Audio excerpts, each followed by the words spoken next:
Hello, Attactioneers. Welcome to the Attack Action Podcast. I'm your host, Taylor Morrow, and I'm a sexy art teacher. And I'm your host, the Colin Honigman, and I'm thinking I'm back. Oh. And I'm your host, Blake W. Meyer. And if you're building a potion, make sure you put some spiders in it. And I'm your host, Zayne Johnson. And yeah, I'm thinking he's back. Whoa. That's right, everybody. If for some reason this is your first episode, welcome. Second, if this is your fifth episode and you still don't know who Colin is, welcome. But if you're before that time when we've had Colin on, he's back, baby. Come on. The excitement from the other hosts was crazy, but the crowd did go wild. Colin, welcome back. We're so freaking happy to see you. Me especially. It's great to have another top beard brother with glasses. The disguise cosplay / turned real look is great to have. The energy is correct. I'm full of energy. I've had already 2 glasses of champagne and then went grocery shopping. And then now I'm here and I feel like I have so much to talk about, both in my life and Flesh and Blood. But it's not about me, or else I would have just had my own solo podcast. We're going to have to do a newsletter to get it all out of there. Oh, bam. I got updates from the newsletter too. It's crazy. That's right. We do a newsletter. We'll get into that. What's going on? Somebody else talk. I guess I'll go. I was thinking about this. One, balance has been restored. Nature is healing. The mustaches are on top of the screen now.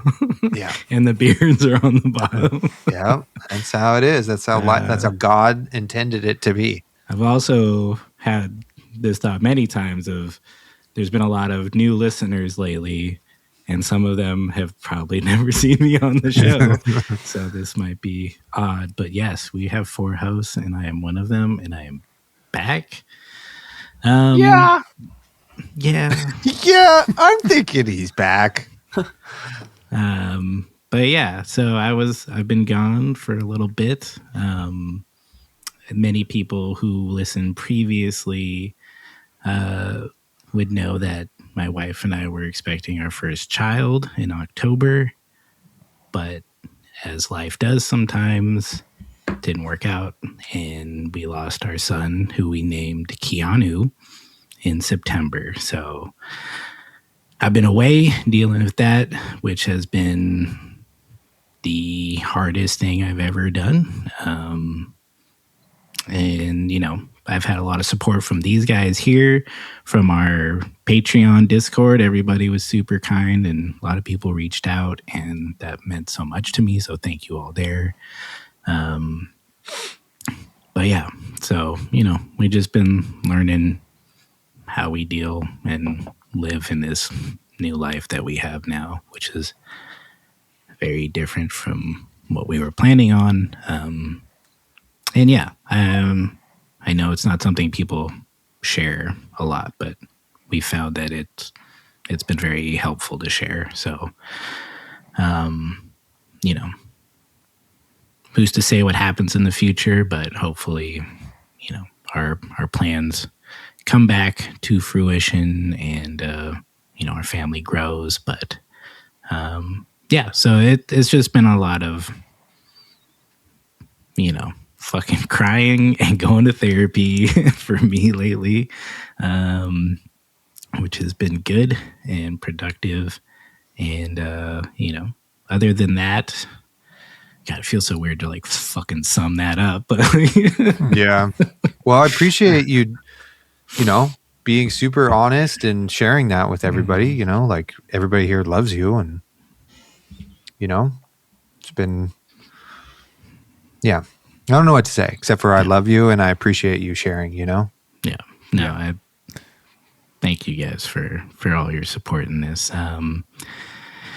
Yeah. And, a lot of people don't know what to say. Wrote about this in our newsletter, which Taylor will talk about later. But, it's it's something I've learned a lot about what is actually, probably useful to say in any moment like this.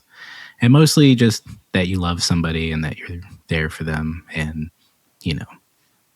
if you can, don't offer choices, just do something for them, because offering choices is not the right thing to do when someone is doesn't know what to do at all. But yeah, other than that, I was off for a while. Thankfully, my work was also very supportive.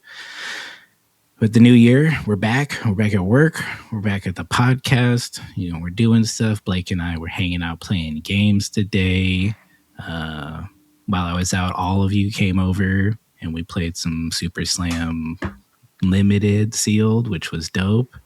Those were some of the best times I had while I was dealing with everything. But yeah, just excited to be here, and haven't been doing much playing of Flesh and Blood, but I have been cleaning up my collection quite extensively. So that's going to be something I'm talking about more and showcasing a little bit. So excited to share that with everyone.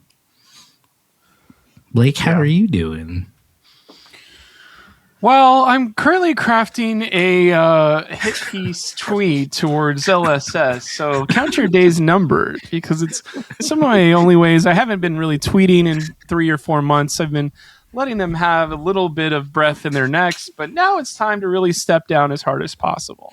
And it's just some data sharing of, it's our fifth rune blade across the finish line, whenever there's still 0 warriors and 0 broods, classes that I care about. And I can't wait to see in Compendium where there's some incremental value, where most of the rune blade cards are 0 for 4s, and then the hoops that the brutes will have to jump through and the hurdles that the warriors will have to leap over to get their things to have go again, maybe, or maybe an extra point of damage every other turn.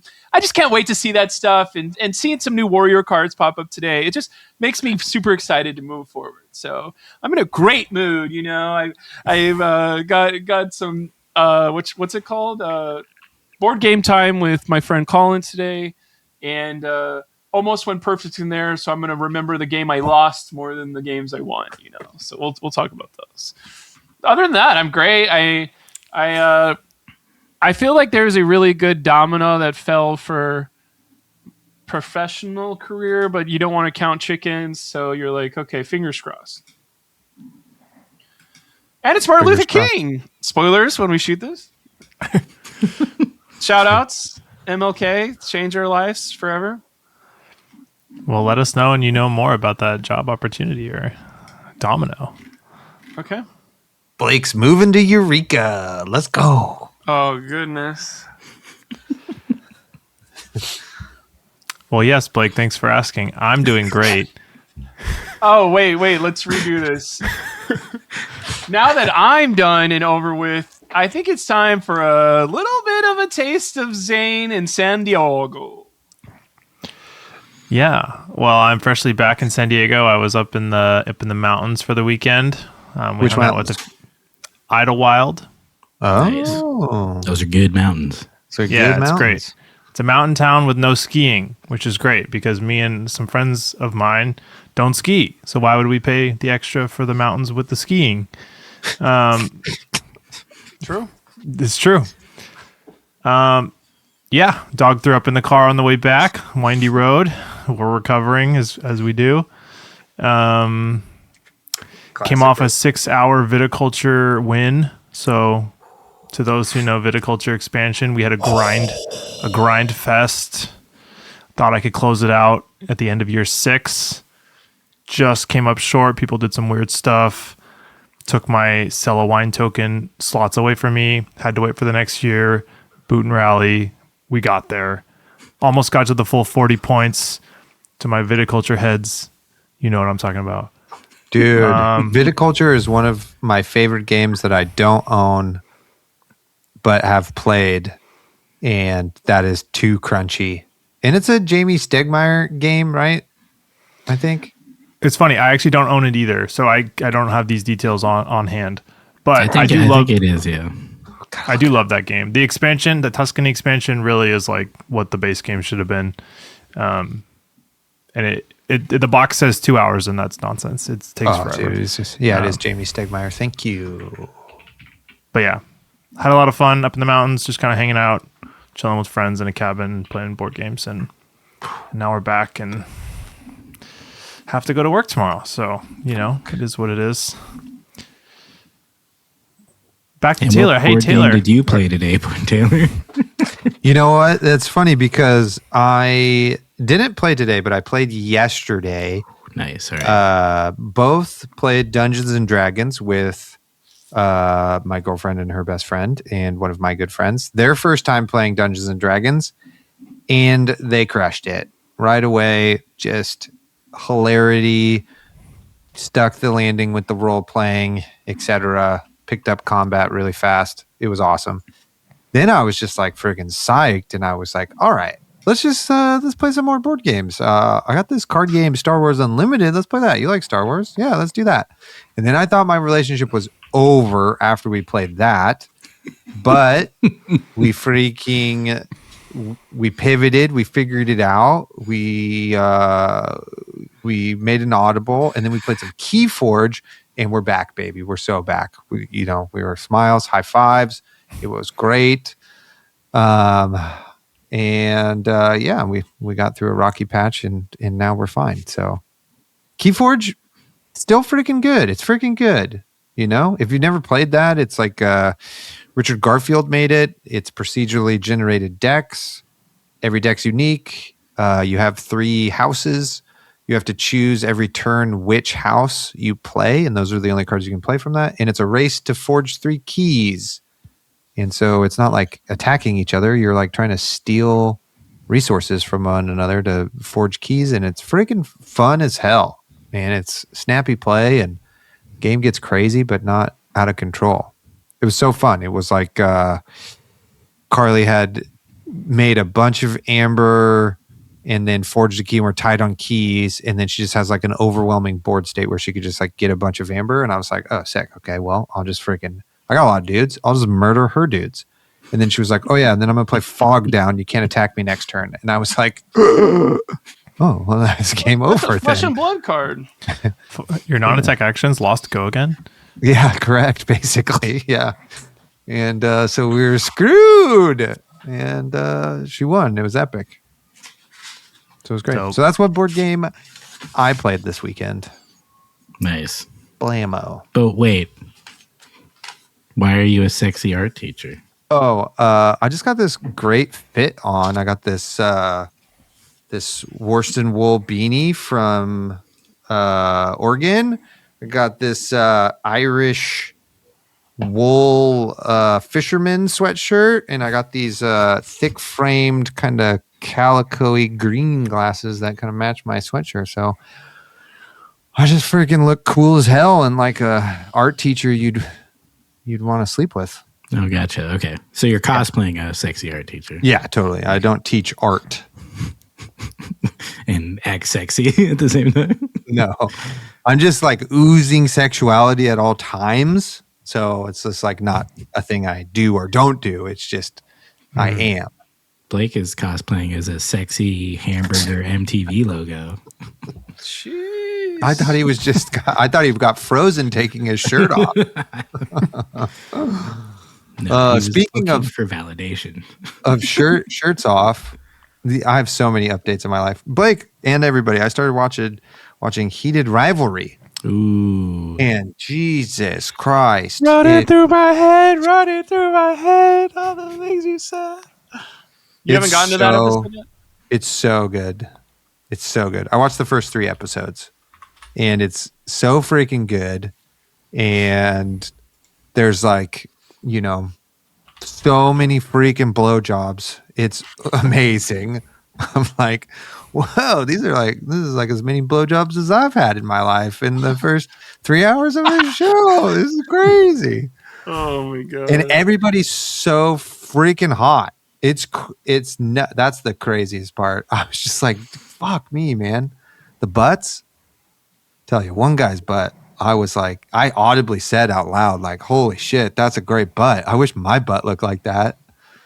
And Carly turned to me and she's like, you have a great butt. I was like, yeah, but not professional athlete actor butt like that. That's crazy.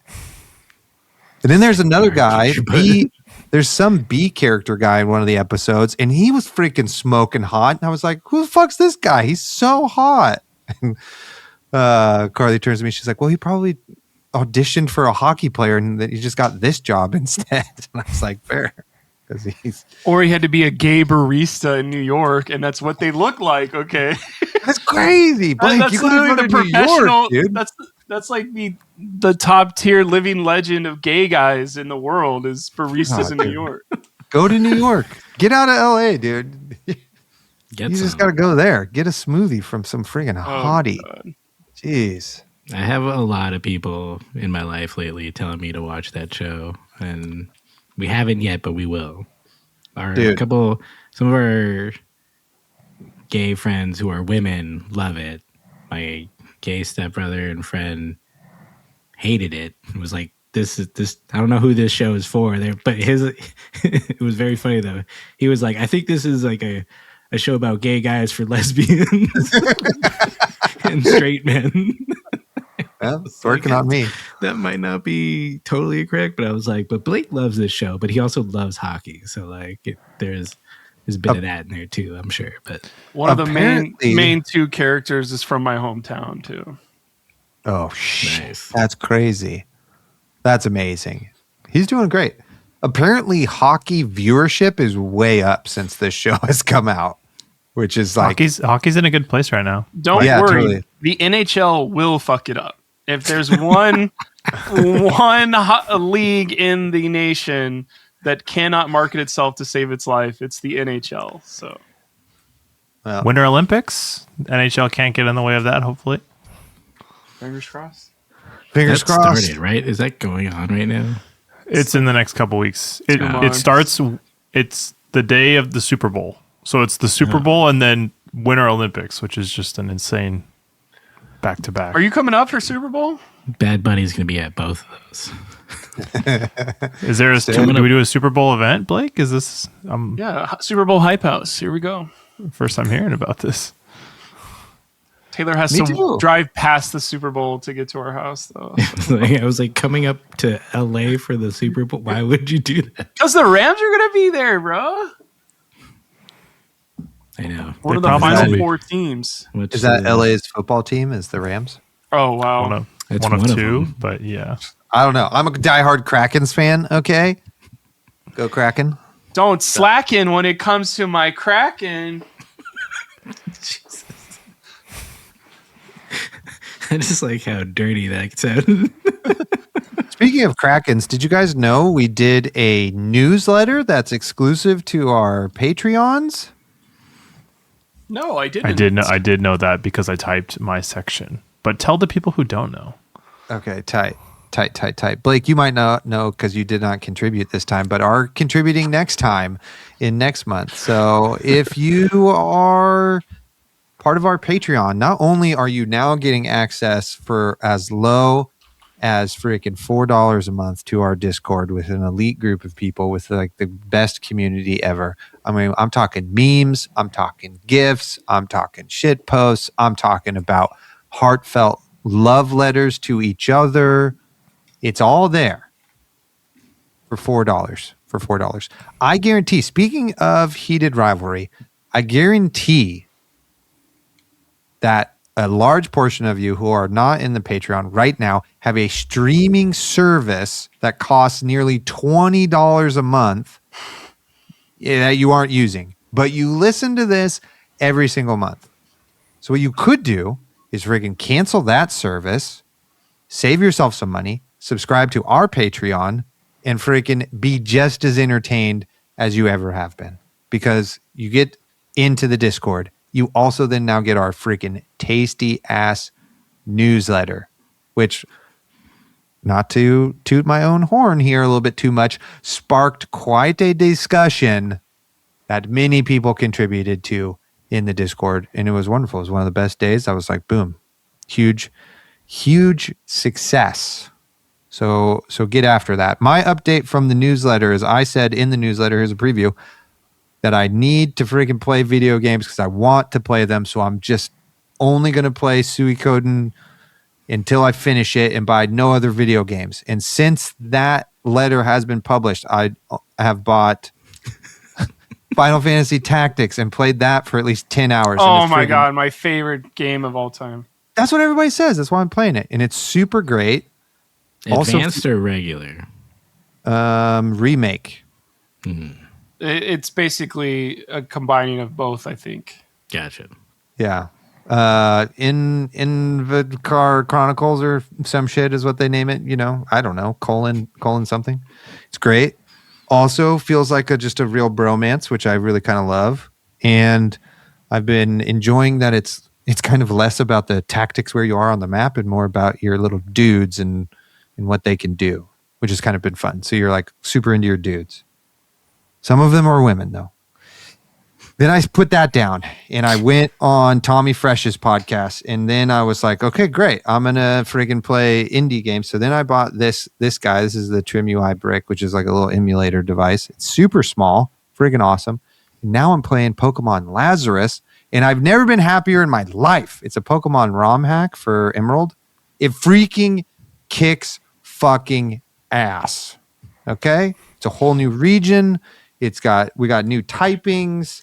It's slightly more challenging, and it's based off of Greece. And I've played it for maybe 3 hours, and I'm like, this is Grease the 50s musical or Grease the country? Grease the country. Oh, okay. Damn. Athens 50s Greece. musical? That sounds tight. Dude, you could do that. Pokemon ROM hacks. Anyway, get after it. It was freaking awesome. Shout out to the developer. Shout out to everybody. Freaking, we're back, baby. We broke all our rules, but we're back. So Elden Ring is like next up, right, for you? Yeah, definitely. Hell yeah. There you go.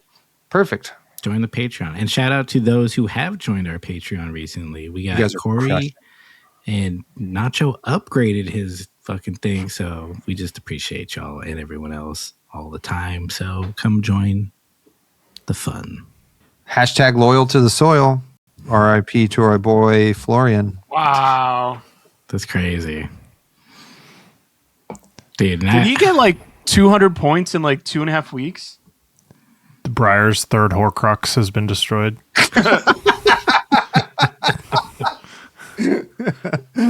Oh, man, that was a great joke. Thanks. Fuck. That's it. End the episode there. All right. See you guys. So good. That's crazy. Florian, I feel like, was it just, how much did he earn recently? Was it a big last push or was he already pretty high up on the thing? Two callings. He won 2 callings 1.5. basically back to back. Yeah. And he's in the multiplier now, I think. So He's in the ×1 multiplier, but it was 830 or something at the beginning of all this. So it's like, oh, I could play him. I was thinking about building him back up because my friend Jacob Smoogley Hawkinson won one, and then it was like, well, let me wait for a second, and then it was just calling, gone. And he had the most last week too. It's not like he was like so dominant the last 2 weeks and it was like obviously going to be Florian at both of them. Mm-hmm. It kind of was like he squeaked out both of them. I think he was the only Florian in the top 8 in this last weekend with Jasker, but which I think that person, Michael Yasker, is having probably the best 3 or 4 months in Flesh and Blood history of dominance, right? He's cooking. Especially with different decks too. Like, he's very good. It's up there with the OG Michael Hamilton couple months run. And I think literally based on months run and results, it's either that or that. So I think it's kind of crazy because he won a calling, obviously Worlds. And what was the thing in between he won? Was it a Battle Hardened or something else? I think it was a Battle Hardened. Yeah, it was a Battle Hardened because he didn't. Yeah, it wasn't a calling. Yeah, or at least West Western person. I feel like Gordon Coe also is like a crusher as well, but I guess it didn't win World, so automatically disqualified. Yeah. But cool to see Florian kind of ascend, kind of do his thing until the end. It kind of feels weird that he's gone already. Like, yeah. I wasn't like mentally prepared for him to be close because he's kind of just been like on a pretty linear path up. So it never felt like he was close to me. Like I played him when he first came out, and then it was always like, oh yeah, I'll go back and play Florian. And then I'm like, oh, nope, now he's gone. Guess I can't do that. But it was cool to see him kind of go out in a different way that he started. Like early Florians were very more defensive, value-based, and then you lose Rootbound Carapace, the meta changes around a little bit, and now he's basically doing Briar stuff. And it was cool to see like both being incorporated into the same hero shell. At least I thought so. Now the Briar joke is unfortunately a reality that you split Briar into 2 heroes, make the hero text worse, and it's still like the best deck in the room. So we need to figure out how to make Runeblade work. What is the lesson we're gonna understand from this? Of like when they make or Aurora's gonna be here between now and June, right? Like she's probably the June set based on what they said. Are they gonna make Aurora worse? Are they gonna make another Briar worse? Or is there a fourth person named Mold the next Earth Runeblade? Like, are they just going to be Blake is cooking with these hero names, just like another one crossed off the whiteboard at LSS Studios. Like, we can't use Mold now. No Chuck, no Mold. No Chuck, no Mold. Like, the hero powers just have to be non-existent or whatever. I think the lesson is Runeblade is powerful inherently at this point. Yep. Like, well, that's what I was going to say. I was like, the lesson is the next time they print one, just play it and don't listen to anybody if they say it's bad, because it will be good either right away or very quickly. Like the hero text is the word Runeblade. Like, and I'm like kind of not kidding, because like the equipment suite that comes with it is like so insane. And like, like the arm, like you can sink 2 resources to do an arcane damage. Nobody is even dreaming of anything like that. Like, we've been with Grasp for a long time, so we know that it's powerful, but like the longer the game goes on, the more that's just like evident that is like insane.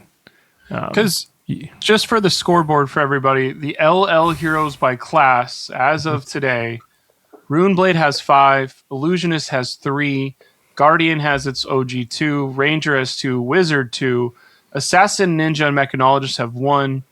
Brute, Warrior, and Necromancer still haven't had a living legend. What about Pirate? Pirates had 0 as well, but Pirates a talent. Who cares? I agree with Zayne. I mean, like, freaking Face Purgatory is fucking nuts. That card is crazy.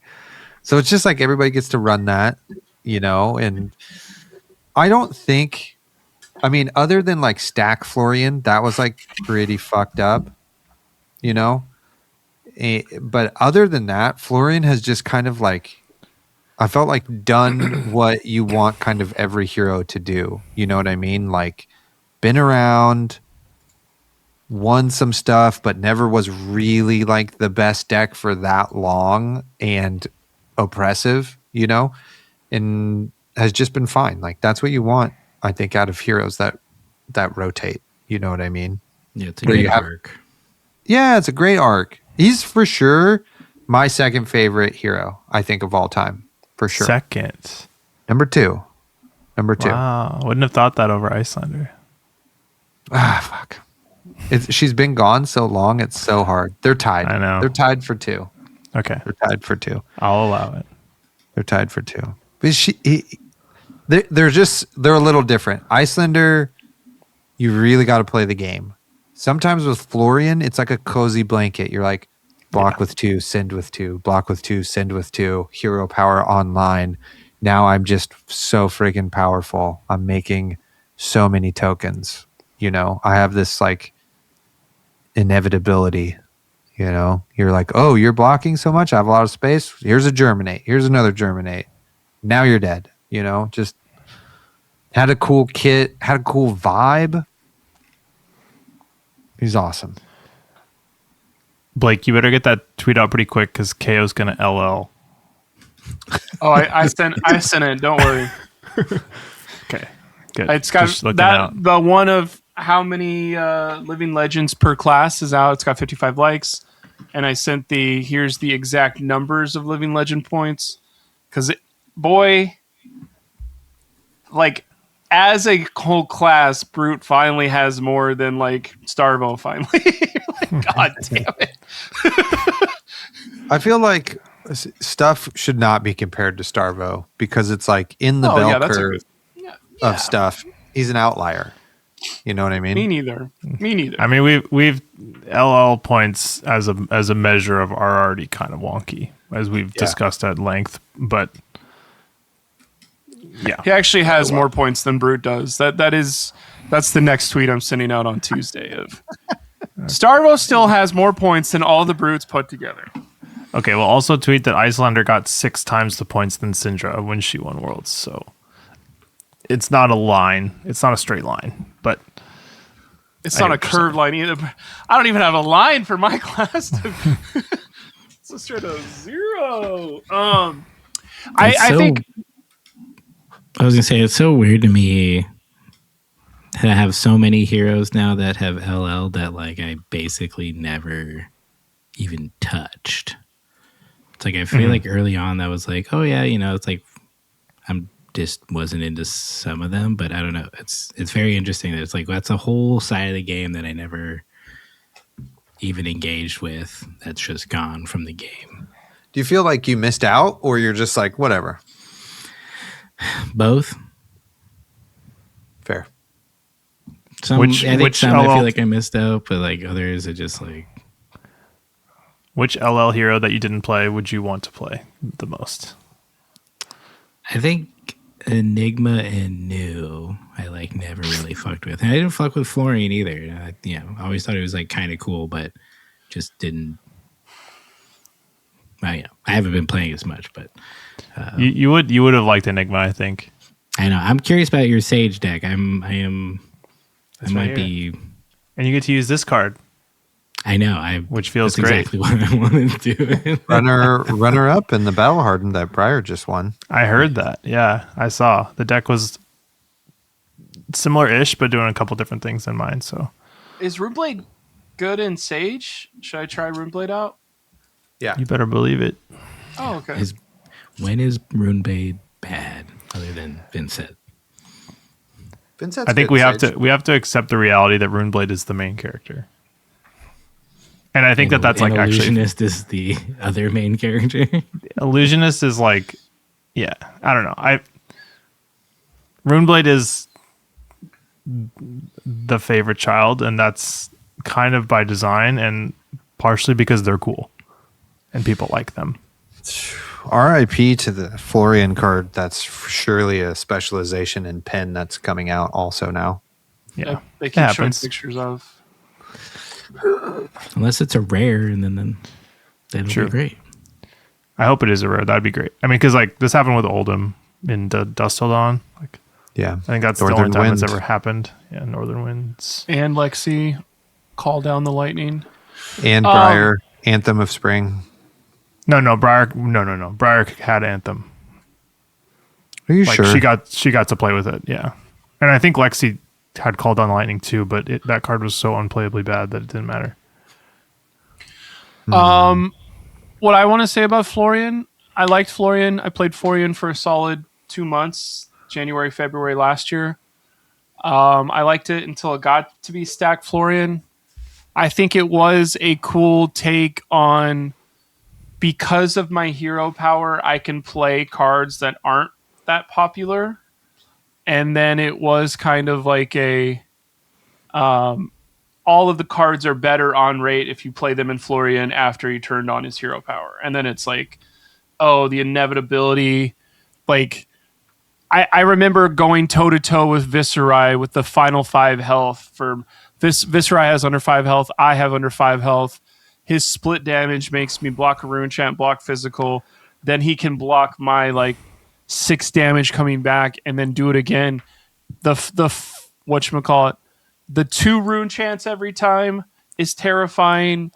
It's interesting how much the shelter block of like block this, make 2 mites is like, fuck, that is strong. Canopy shelter. Yeah. You're just like, oh shit.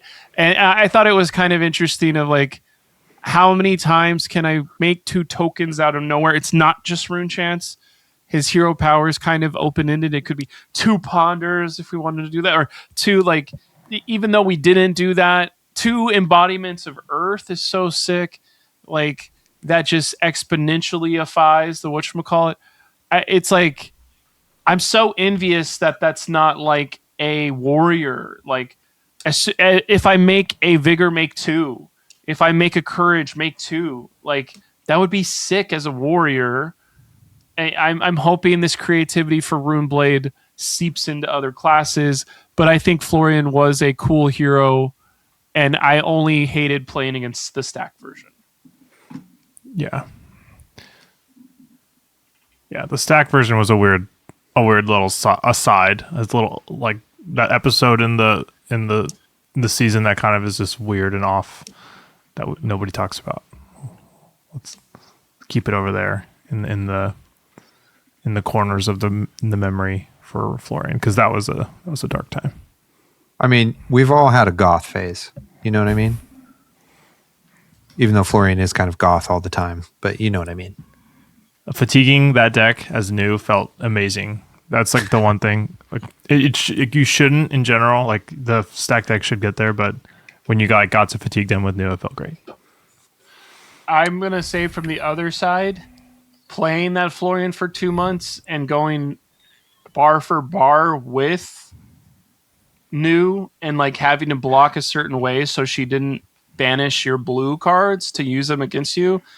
It was very satisfying when you won as Florian. Like, I think that's a way of, if we preserve the game history, or if we preserve like battles or classic battles, or made like 260 card decks, I think Florian versus new without like the cards from that era were some of the coolest of like, I don't know if there's more cards that would flip it one way or the other from past February of last year, but that's when I would recommend make and play against your friends. Yeah, that was a great matchup. Hell yeah. Great hero. Yeah. Great hero. Hashtag And now loyal to the soil. his watch is over. We all saluted for those listening at home and not watching the podcast, which is on YouTube. Which freaking get your grandma and let's get to 1,000, please. We're almost there. 30 more people or so. You can do it. People did it since the last one. Shout out to those of you who did. Now let's keep it going. Sweden was coming in hot, I think. Oh, dude. Shout out, what is it, Singapore? Shout out to our Singapore listeners. Yeah. Apparently there's a bunch of you. So what's up? Dude, what's up? Appreciate you. Thank you for listening. Yeah, California, bro. Yeah. Either that or everyone's VPN is set to Singapore for some reason. You know, that's fine. Oh, never mind. We'll take Netherlands. Subscribe from the Netherlands. Hell yeah. Hell yeah, from downtown. Stroop Waffle Gang. Let's go. Let's go. Let's go. Let's go. Speaking of waffles and Florian and different ways to deck build, Blake had a wonderful idea for a podcast episode, and so we're going to do that.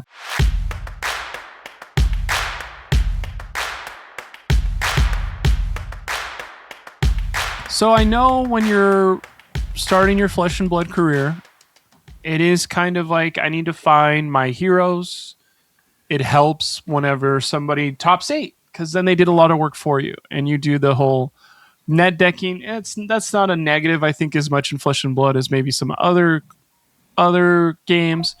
It's you did all the work for me. I know what list But then there's metas or there's areas of like, because I'm in Toronto, I know these people are going to be there. Well, in Southern California, there's a bunch of losers that play Guardian, so I got to tech for them or whatever. And you're like, give it up. Guardian's never going to be good, but they do it anyway. And then they beat you with Terra Sunder or Pummel, and you're like, what the hell? Get a freaking life, dude. So you're like, I think one thing that goes through my head is the next level is these are the classes I feel very comfortable with. These are the heroes I feel very comfortable with. I'm going to build Milleroni Huntsman. And now I know that every single Huntsman card needs to be Mill version. Or, yes, I'm going to put 6 copies of Double Trouble because I'm trying to attack their deck. Or my favorite hero, I don't know if you guys have heard of him, is Greiner. That's a hero that I can build 60 to 66 cards without trying. I put in my 10 pieces of equipment. 66 plus 10 is 75 or 76, give or take, because I'm only going to put in 2 Reckless Wings or whatever. So 75.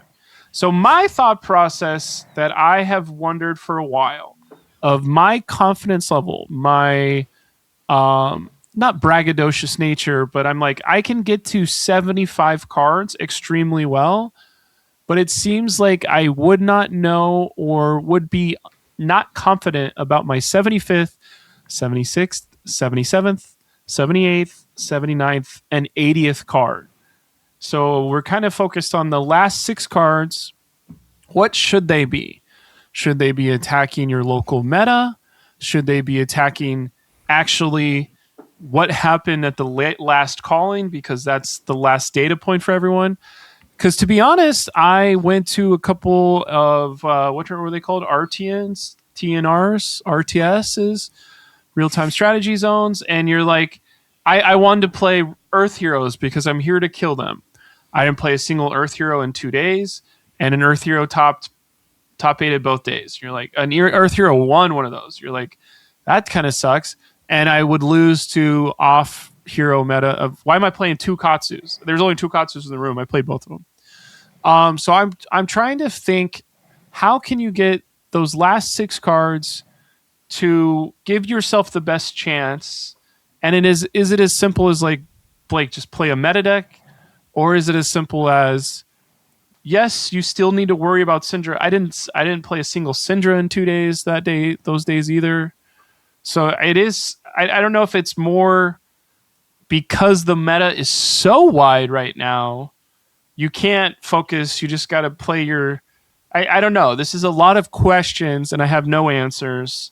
And some of you guys maybe talk to world level players more than I do. So what is the thought process? What goes through your head? And is it just put in 3 sigils? I'll tell you what I always do. I try to fit in a pummel. What's my other favorite cards? This is Dory. Is it time for, what's that blue 2 for 4 that gains you an intelligence? Pursuit of Knowledge. Pursuit of knowledge. Famously good with together. Pummel. They work together. 3 of each of those, you're done. And that's why I don't win any games. So maybe Taylor or Zayne got a better idea. I'm curious to, like, Taylor coming from kind of a specialization angle. He's always tinkering with his last couple cards. Or also side question whenever you answer is like, how often are you digging down deeper and changing more of the core stuff out? And then Zayne, I think too, also like, thinking about what are all the options of thinking, how to kind of approach those last cards from like a, I guess philosophical standpoint of like what's important and how do you guys think about that? Easy questions. And a lot of them, I will say, I do want to note a lot of things that I have tried in the last however many months. Zayne is a key part to my deck building process. I have a list. I send it to Zayne. He says it sucks mostly. No. Tell him what I actually say. he says change these cards because they worked in new, and I'm like, but this isn't new. And then sometimes he's like, this looks focused and good. I like it. Put in sigil. Thank you. Finally, he ended what I actually say. Taylor's always trying to not put sigil in his huntsman deck. I'm like, no, put the sigil in there. I don't say it enough to you, Zayne, but you challenge me a lot, and it's really helpful. Even though I feel like we're always in a deck building argument, it's super helpful, and it's not an argument. It's just my anxiety. It's a discussion. It's a discussion. It is. So step 1, get Zayne. All right. We got Zayne. Good. You're notably good. not a very good deck builder. I'm like a medium deck builder who's trying to learn from great deck builders, to be honest. But we'll get there. Step 2, send your list to Zayne. Step 3, take what he has to say with a grain of salt. Maybe it's put good. Put sigil in your deck. Yeah, put sigil in your deck. Zayne, I forget what all of our questions were. Maybe you remember, so you start.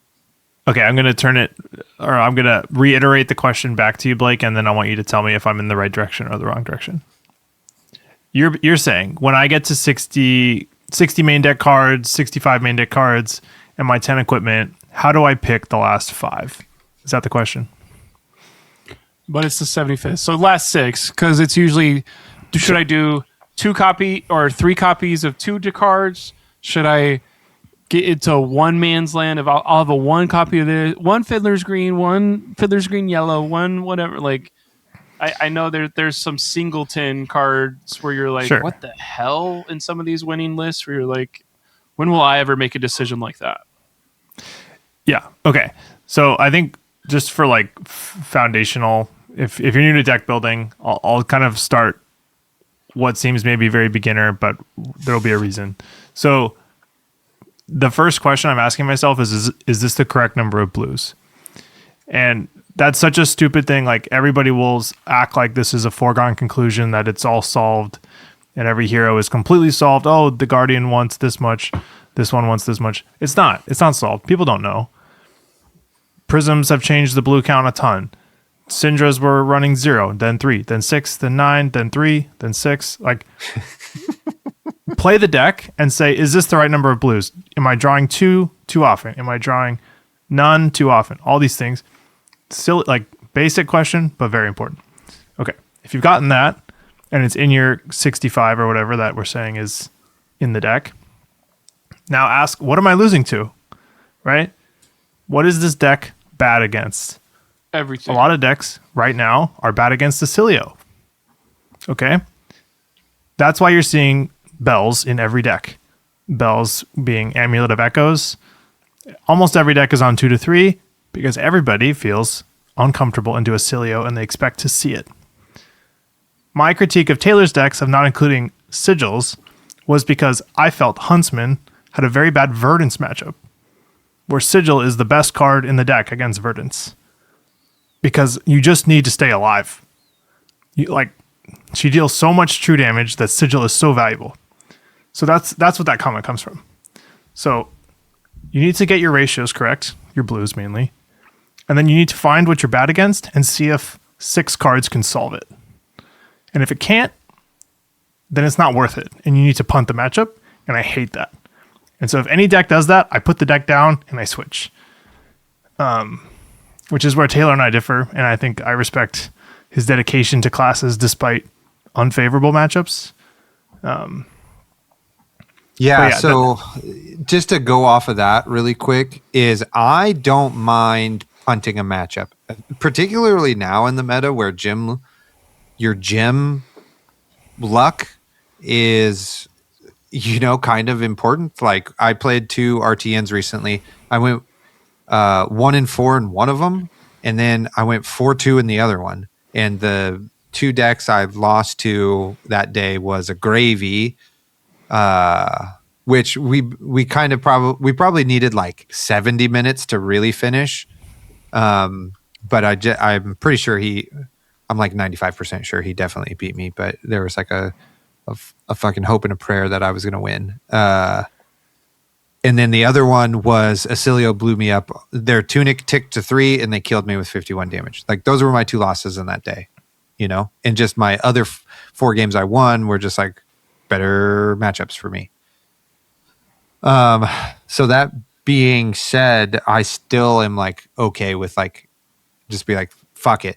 This matchup sucks. And maybe I just won't see it. So I'll just put in the cards that like help me in those matchups where it's like maybe 50-50 or 55-45 and just sure those things up. You know what I mean? So that's how you're not trying to take the 20% matchups to 40%. You're trying to take the 45% matchups to 55.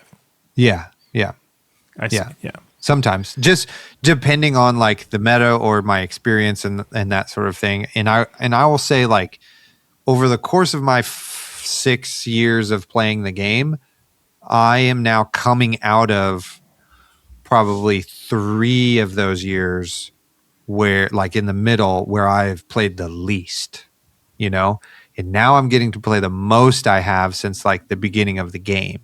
And that has been a really interesting journey being kind of super locked in on Huntsman. You know what I mean?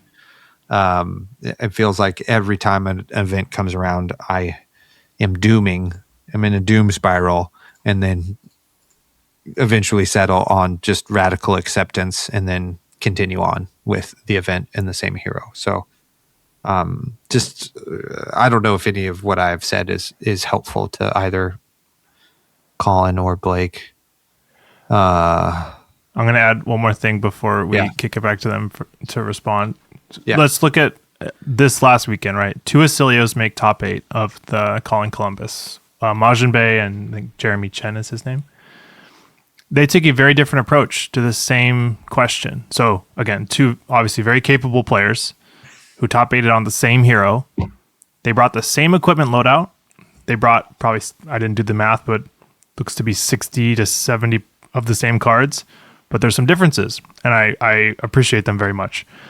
In Jeremy's deck, we see 3 Battlefront Bastions. Pretty obvious what that's there for. That's there for Prism. And not many other tech pieces in his deck. And by tech pieces, I mean cards that are very clearly for one matchup. Now we tick over to Majin's deck, and we see Sink Below, which is not to be found in Jeremy's deck. And we see 2 Command and Conquer. I happen to know that he likes that card. It's just kind of a, personal choice. He likes it in the mirror and stuff. Also, Majin chose to bring 1 Amulet of Echoes, which targets his own deck, but obviously played in the mirror, whereas Jeremy didn't. So this is 2 very obviously skilled players on the same hero going in 2 different directions, teching for different matchups. With Jeremy teching for the Prism and Majin teching for the mirror. And then the Sink Belows, you can make an argument who that's for. I don't really know. But I thought it was very interesting when I was reviewing these 2.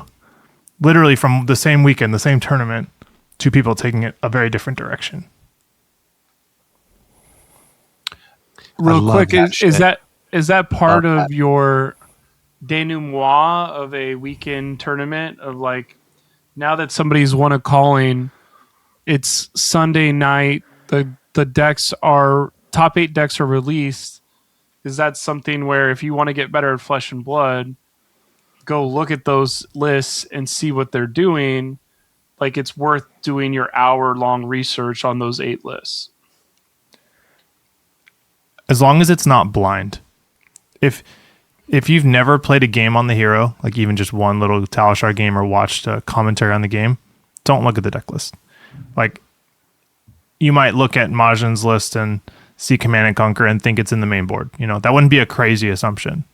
It's Command and Conquer, of course it's in the main board. But, if you've played Acilio, you know that that's not the case. Mm-hmm. It's a sideboard card.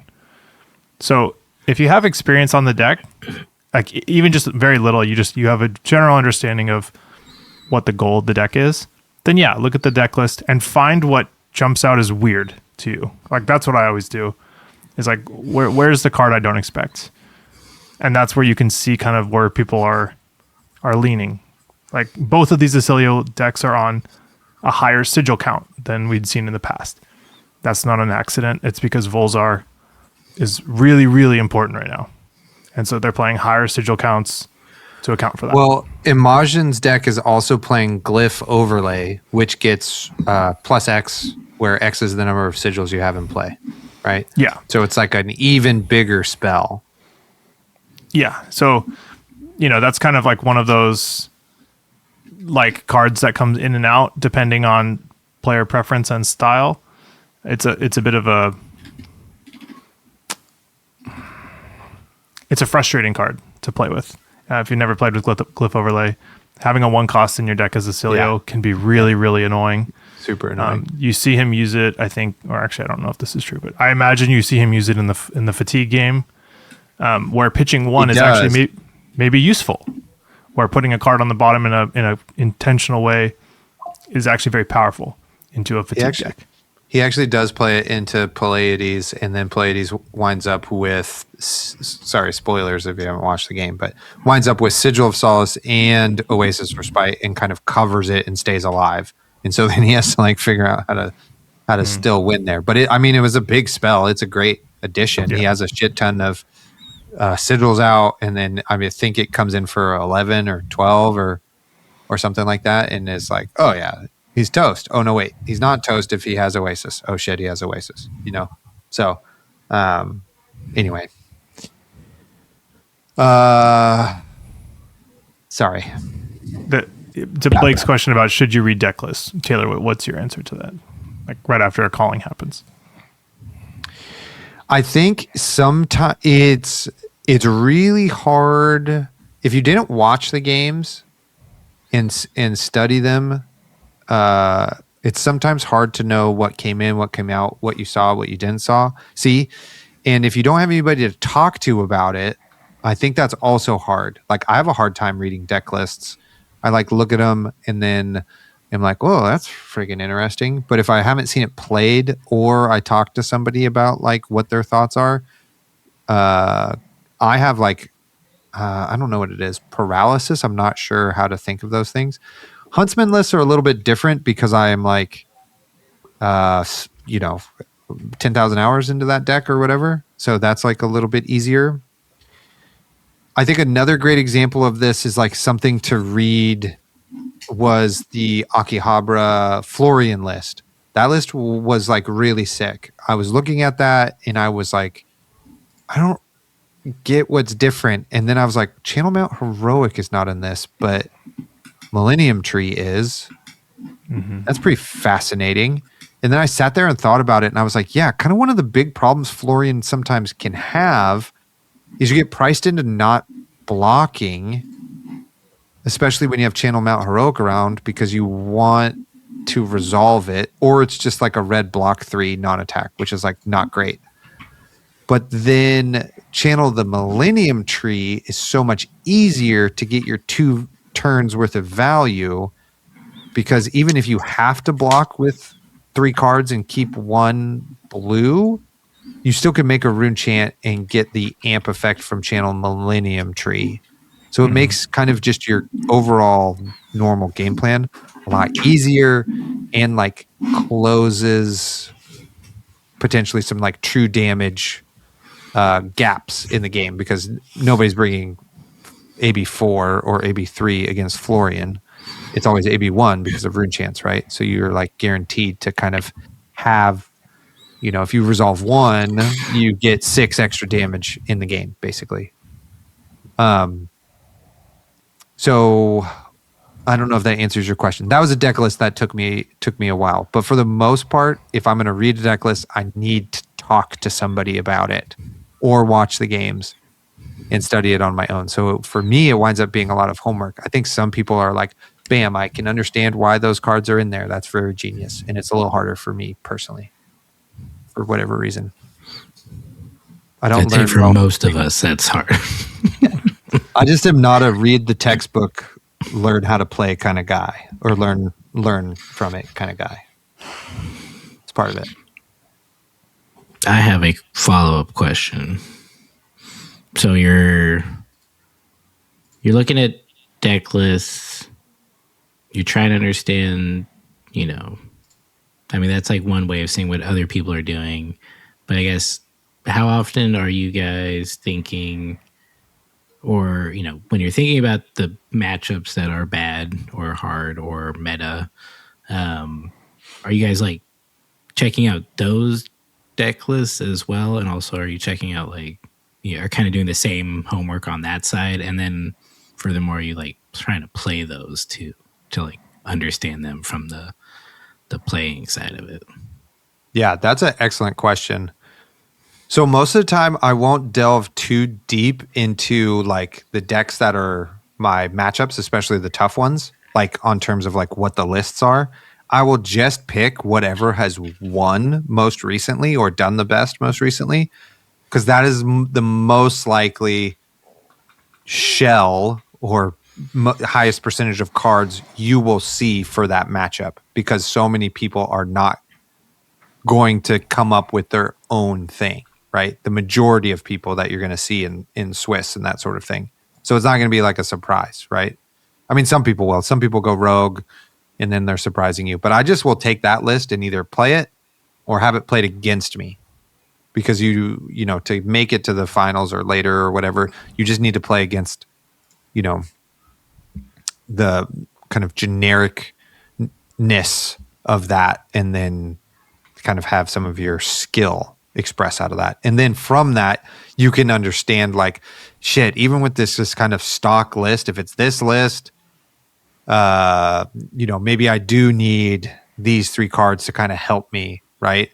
And then that kind of runs into the like, okay, I have to remember, like this happened leading up to RTNs. Like I got absolutely shadracked at Armory, but that's because there's like 4 of us. And Patrick and Levi have played against me on Huntsman 5,000 times. And I share my deck list like in our Discord, which they're in. So they like know my cards, know my strategy, know what I've been talking about, etc. But the people I'm most likely to play at an event are not Patrick and Levi. So like I had to remind myself, like, I'm not doomed. Like not everybody knows what's going on or what all my tech pieces are, or have heard me pontificate at length on how like this is the angle I need to take in this matchup. You know what I mean? So it's kind of nice. I feel like they make me better in that way, but also doom spiral, engage, and then radical acceptance. I want to echo that sentiment that losing to people who know what you're doing is not necessarily the same as bringing a deck to a calling. A well-known Prism player who may have top-8'd Worlds may have hypothetically gone like 1-9 in the days leading up to Worlds in testing, because the people he was testing against know him, his likely deck list, and his preferences and style. He brought the deck anyways, and he top-8's Worlds, right? Just because the deck is losing does not mean it's a bad choice. If you know your strategies and you know that there is some element of surprise. So again, this doesn't work for every deck, but decks like Huntsman, decks like Prism, anything off meta, even the Pleiades deck we saw this weekend. Yeah. Like anytime you can surprise people, your testing is always going to be like grain of salts, like tainted maybe a little bit. And I think sticking to your guns is hard to do, but can really pay off. I will also say in that vein too, like if you have at least a strategy into the decks you are theorizing you're most likely going to see, that's a huge win, right? Like if you're like, these 6 cards these 3 are going to help me in this matchup, and these 3 are going to help me in this matchup with this game plan, that's very good. Right there. That'll improve it. It doesn't really matter if those are the right cards or not, because they're in there for a purpose. And that is huge. Does that make sense, Blake? Yes.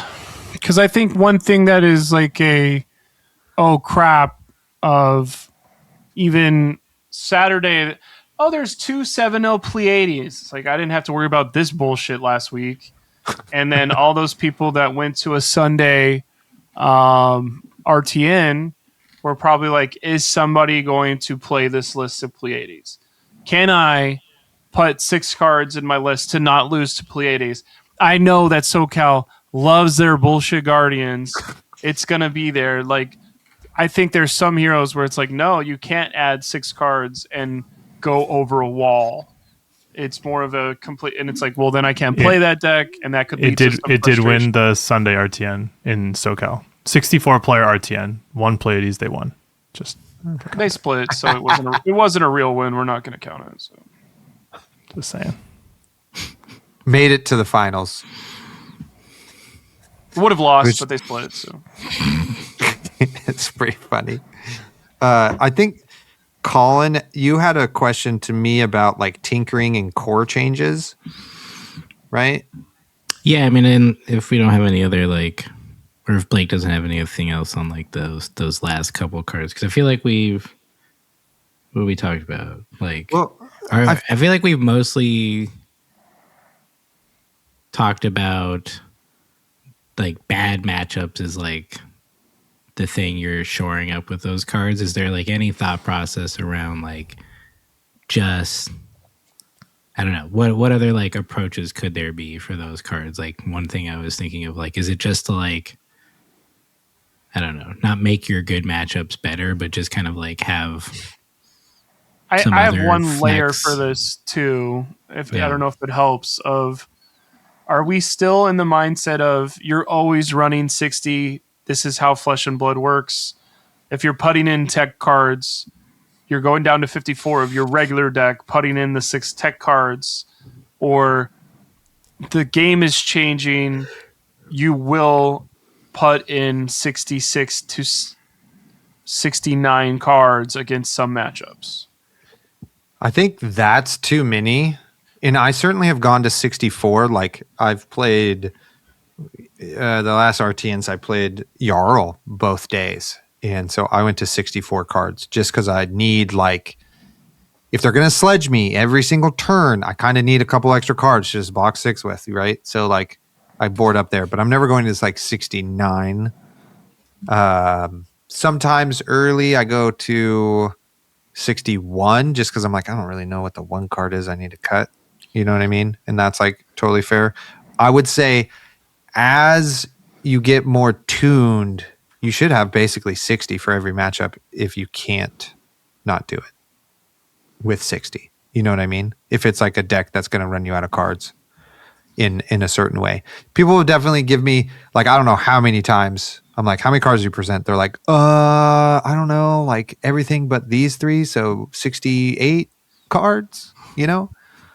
I'm like, all right, fucking buckle up. Now you're gonna draw your Blood Rush 2 turns later now, bro. Yeah. Oh shit. You still lost all your cards. Dang. I think this question is like super dependent on the deck that you're playing.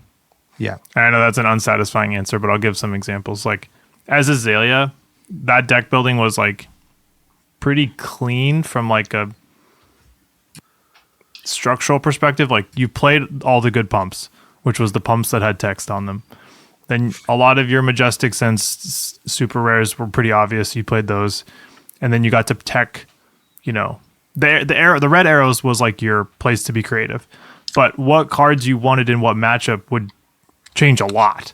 So like, if you want to build like the core of the cards that are in every matchup, and I challenge you to do this, like find your deck and say, what cards am I playing in every single matchup? And if that number is like 50 or higher, that is a little weird, depending on your deck. Like Kano, 60, you could bring a 60 card deck with 5 equipment and never sideboard, and that'd be fine. And Peter or whatever, like won the Battle Hardened with like troll cards in his deck because it's funny, like Reinforced the Lion and stuff. I didn't think it was very funny. I thought Reinforced the Lion was funny because it literally had no targets. But Your deck like, should be pristine. But like some decks, it'll change a lot, right? Like, for example, these Florian decks that we're talking about, a lot of them are playing 9 to 12 D-Reacts. And it's like, you obviously don't want those in some matchups where you're the aggressor, but sometimes you do. So, and Azalea was similar, where like there were some arrows that came in for certain matchups, but like the cards that were in every matchup was probably like 36 or so. But that's relatively low. Some heroes will be in the mid 40s, low 50s. But I think that's an important exercise. Like, sideboard against the 5 decks you think you'll see the most. What card is in every matchup? And then that's your core. And pull everything else out into the sideboard and build it from there.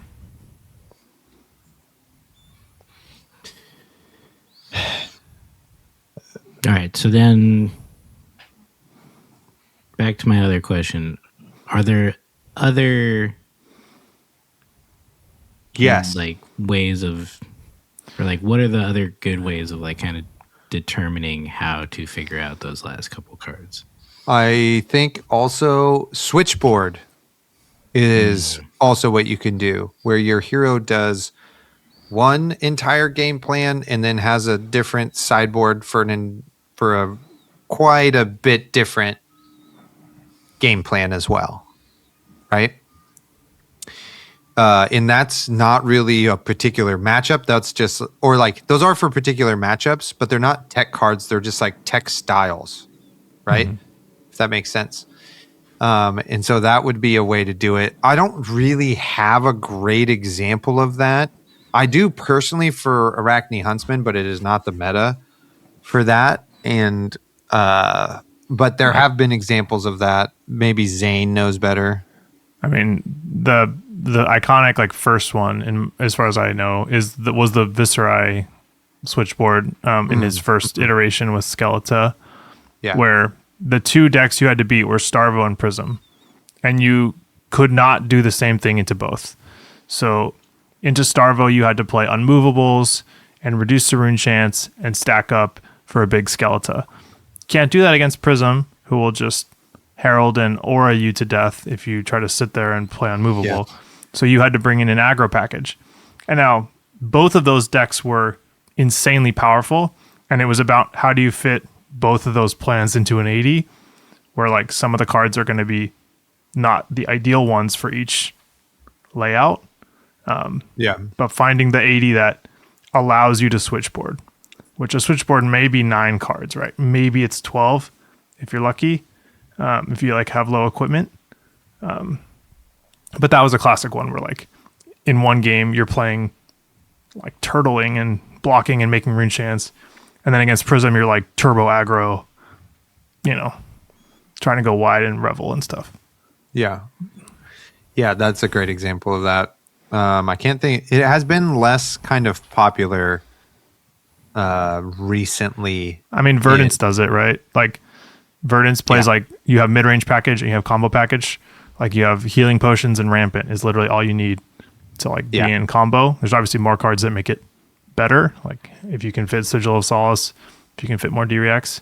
But then in the other matchups, you're playing full tempo. So just, Scar for Scars if you got them. All the 2 blocks that do a lot of damage. Like those are 2 very different decks that you're trying to shove into 180. Correct. So yeah, that's kind of an answer to that question. I do kind of want to go back, Colin, to your like tinkering and core cards kind of question. Like, what am I tinkering with? Do I change core cards, etc.? And so this is what shakes you to the core when you're deck building.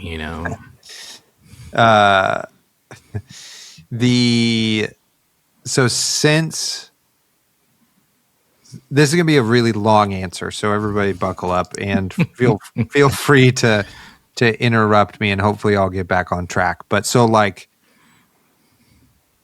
I kind of talked about this before. I would like play in little patches every year. Like, oh, I got an event coming up. All right, I'm going to practice a lot for a month leading up to that event, and then go dormant for 3 months, basically, where I'm just like kind of playing like super casually. But this has been the most time I've got to consistently play in a really long time. So Battle-Hardened Sonoma comes around. I practiced like I normally would leading up to that. Felt good about the day. saw the stuff I wanted to see, I get runner up. You know what I mean? And then kind of the meta stays the same, but it's changing a little bit, etc. And so I start just going into mad scientist mode, basically. And I'm like, okay, well, I made this thing. And part of it was spurred on like, I just saw everybody take my list and make minor tweaks. And there wasn't like this, I was hoping, and maybe it has happened and I haven't seen, but I was hoping for like iterative builds to then crescendo, hopefully into like something that's like really solid in a major player, right?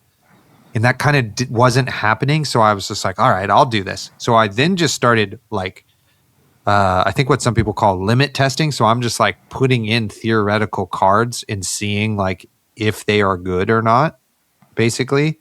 And so I swung really far one way, and Zayne has seen all of these iterations where I'm like, all right, now we're running Redback Shroud and we're running 15 stealth cards and we're running way more attack reactions. Spike we got with Blood Rot. Yeah, we got Spike with Blood Rots. We got Razor's Edge. We got this whole thing in here where we're trying to like deal more damage and banish cards at the same time, in like maybe this is going to help some sort of matchup, or maybe this is a good idea into Arachne or with Arachne and that sort of thing, and then kind of iterating on that, like, okay, well, maybe that's too many of that sort of package. Maybe I tamp that down. Is this actually helping me? And then I'm just running that into like my bad matchups. You know what I mean? Like, all right, can I just friggin' kill Gravy now way easier, or et cetera, And so then I'm just like trying to figure that out. And like this, and it's the reason why people don't do this with decks in Flesh and Blood, because it freaking takes a long ass time, right? This is a lot of my time spent with Flesh and Blood is being a mad scientist, And so then I like kind of settled on a list, brought it to a Gigaba, a Golden Gate Battleground, and like saw nothing I really wanted to play against. And I was like, well, what the fuck, man? That was like not helpful. So then I kind of pared it down and brought that to Seattle. And I kind of still didn't really see matchups I really wanted. And so I'm like, well, now I just have all of this like sideboard stuff that I'm like not really using. Is that even good? Is that good for the meta, etc.? And then I kind of like shout out to Lucas, who top aided like a AGE in St. Louis. And, his deck list was just basically like Contract Arachne. And it was called like Taylor's Huntsman, my version or something like that. And I was like, man, and Zayne had said it. He's like, you might have overcooked this. And I was like, man, maybe I just have over fucking cooked this. And so I went back to basics and pared stuff down. And then what I brought this like past couple of weekends is like basically the core cards from Battle Hardened Sonoma with some tech pieces is where I landed, And my Gravy matchup, which took up like a lot of my sideboard, that the way I played that and learned how to play that changed drastically. And so that it like opened up some slots for me to have like a few extra tech cards. So then I landed on, this is the core identity of the deck that is hard for people to deal with.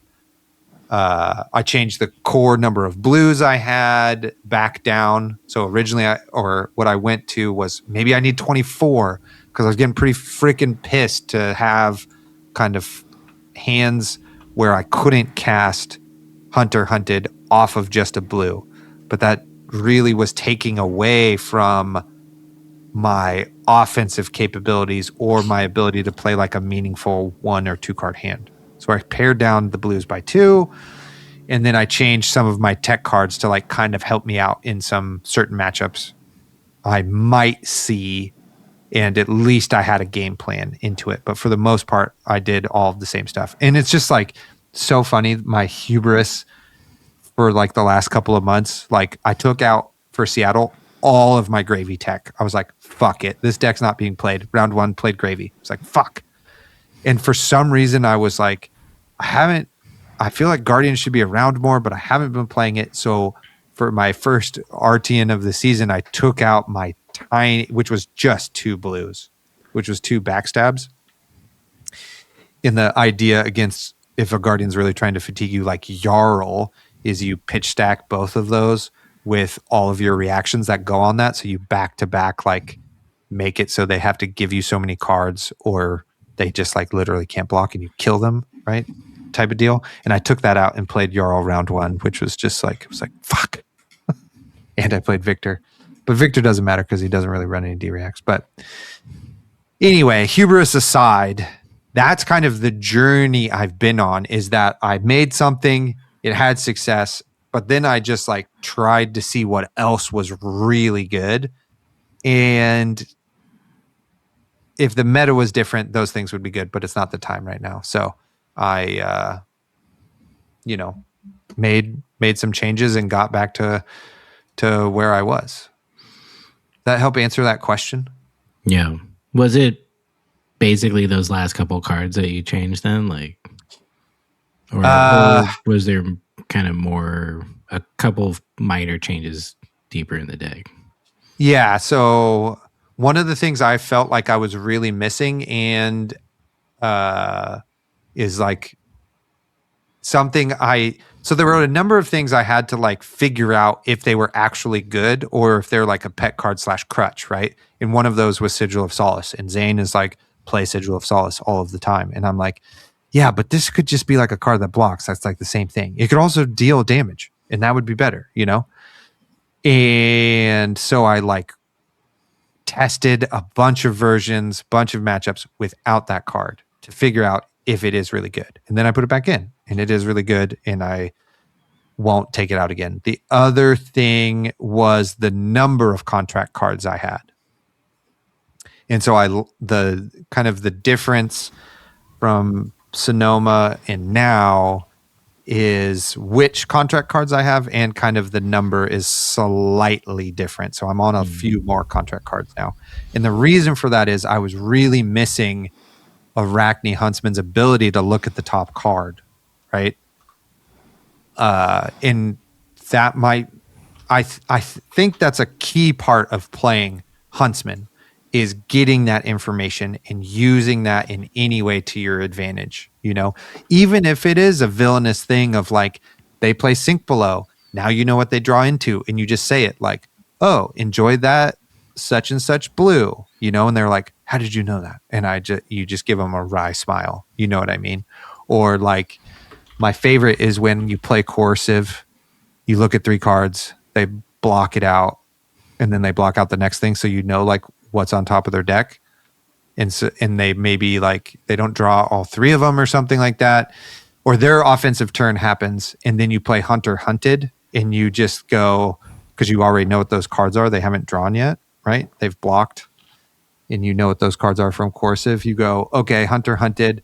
I don't even need to look, bottom that card, call the next card, and they're like, how did you know? And you're like, dude, I literally just looked at those 3 cards. Yeah, are you not paying attention to the game? Are you not paying attention as much as me? No. Yeah. Anyway, so that's kind of what has changed over that time. But that, whenever Sonoma was October, I don't even remember. And now it's, middle of January. And I've been iterating, testing, trying, talking to people, getting feedback from Zayne a lot, etc. And all of that has culminated into basically being back where I started. Nice. Yeah. Which sometimes is just the reality. You only have the cards you have. Yeah, totally. Which is totally fine. But I'm glad I went on that journey and I know. Because if anything ever happens again, I know what the meta would need to be for me to be like, we're running Shroud and we're fucking running as many double troubles as we can with as many reactions. You're all going to die, Anyway. So that answer all of your questions. Do you have more now? I do think it's so... I'm realizing how a trading card game is very hard to balance. It's very hard to think about. It's very hard to... As soon as you wish one thing, as soon as you get it, you're like, be careful what you wish for. And I think one negative of this meta could have 36 heroes in it. It's not that much. This meta could have 15 heroes that you're maybe going to see. I can't tech for all those. And then it is like as soon as I tech for a hero, I don't play them. Or I did tech for them. I didn't draw the tech cards. Like there's still 60 cards in your deck. The tech cards, I drew 45 through 60. I don't have the life at that point to use the tech cards correctly. I think part of the thing that I can't reconcile with trading card games because of who I am is, and sometimes you just have to play 15 tournaments. And the 3 tournaments that you do extremely well in, people will think of you're a really good player and not remember the 12 that you lose. And I don't play to outs, or I don't stick with it, or I emotionally go sideways, or I have some of the worst beats ever in that first Greiner Saturday last week where it was like, I don't think I'll ever recover from that mentally, where you're just like, well, every single person that you've seen raise a trophy at a Worlds or a Tier 1 tournament has gone through that. That was 10 years ago for them, though. And it's like, it's such a building block thing where it's like, buddy, get in line, because you have to be chugging along and practicing hard for years before this starts to fall into place. I think the only thing I would argue against what you just said is that they did that 10 years ago, and I think it's more like they did that last week. You know, it's like people who win big tournaments also have really shitty tournaments like just before, you know, and just after. And just after. Like, nobody in this game so far has been winning all the time, you know, like every week consistently. Like, it's not, they have runs or they have good seasons, but it's not that. And I think it's more that they can take those losses, learn what they need to, and chalk up bad luck when that actually is the case, but not let it hit them in their like confidence in their own playing or their deck building or the ideas 100%. They were trying to express, which is like 100%. That's really hard, and that's like a big reason any sport is hard, because if you can't recover from any losses and you can't recover from tough losses, like you're never gonna be able to like handle the stress and emotional like swings of it, which is like personally why I don't play a lot of competitive Flesh and Blood anymore, because I didn't like it, and I just like playing and having fun, and that's going to be where I meet the game at, and I'm going to feel better for it.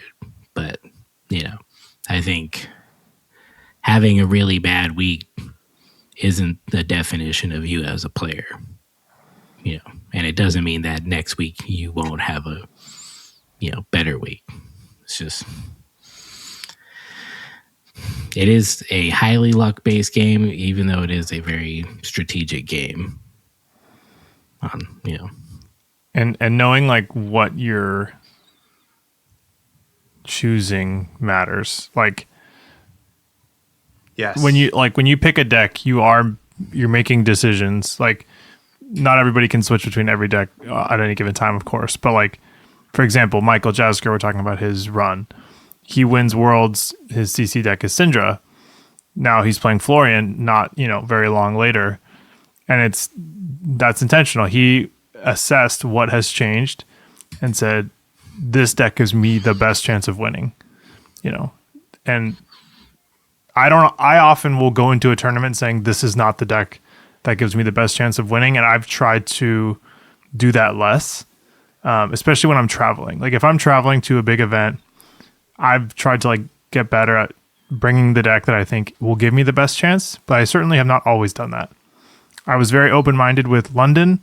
We joked about it at that tournament where I ended up on Enigma kind of on accident-ish, but after playing the deck in the week leading up, I was like, look, I've paid a lot of money to be here.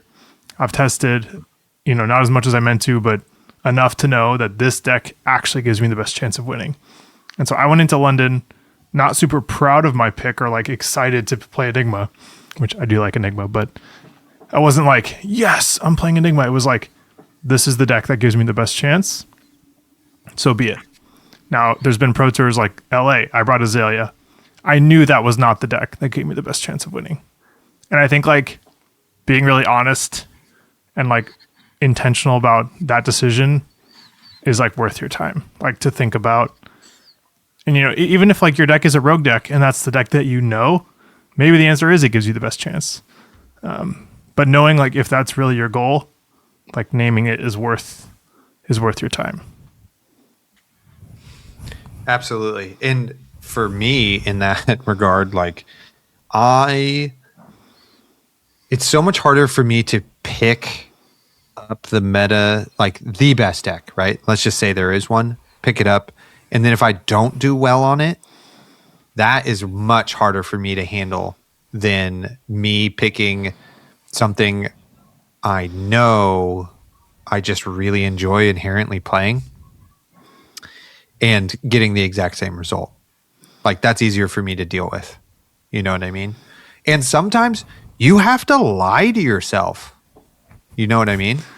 Like you just have to be like, well, there was nothing I can do, or this is just how it happened and whatever. And you got to just like move on to the next day.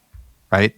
I don't think you could do that all of the time because then you're like certainly not learning, and that takes like some experience. But for sure, like on my road to nationals, like, you know, every trip for me is 5 hours minimum. Not really. If we go to Santa Rosa, that's like 3.5.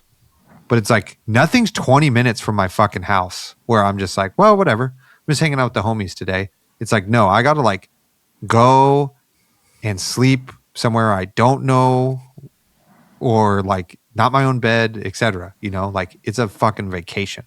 So like I have to have a certain level of mental armor to prepare myself for like the next 3 days. You know what I mean? Or else I'm just going to have like a really bad time. And then I should have just fucking stayed home and not spent the money and or the time. So like Saturday, pretty bad. 1-4. That's bad. Right. But part of that was like, I tried to figure out what were the things I like, did I make a mistake in any of my games? You know, and thinking like super hard about that. And I think so. Like I played Victor and there was this really weird part of the game where I'm at like 33 health and they're at like 20 something. And it is like, this is well into the mid, burgeoning on the late game. And they have played all of their Visit the Goldmane Estates. And all of a sudden they have a bunch of mites. And then I send something disruptive and they just fold 3 cards to me and have 1 card in hand, 1 card in arsenal. And I'm like, oh, fuck yeah, this is awesome. I have Codex in arsenal and I have 4 cards in hand that block 3. And it's like CnC, Corsive, a blue, and surgical extraction. And I know I've already played 1 surgical extraction, so this is my second, and I've pitched 1. And he just sends Command and Conquer at me for like a bajillion. And I was like, fuck, what do I do? And I'm unsure in that part of the game if I'm going to kill him or he's going to kill me, or if cards matter the most. Because I can block that Command and Conquer, and then he's not going to have an arsenal, so I can send Codex. So we're like trading 4 cards for 4 cards, basically.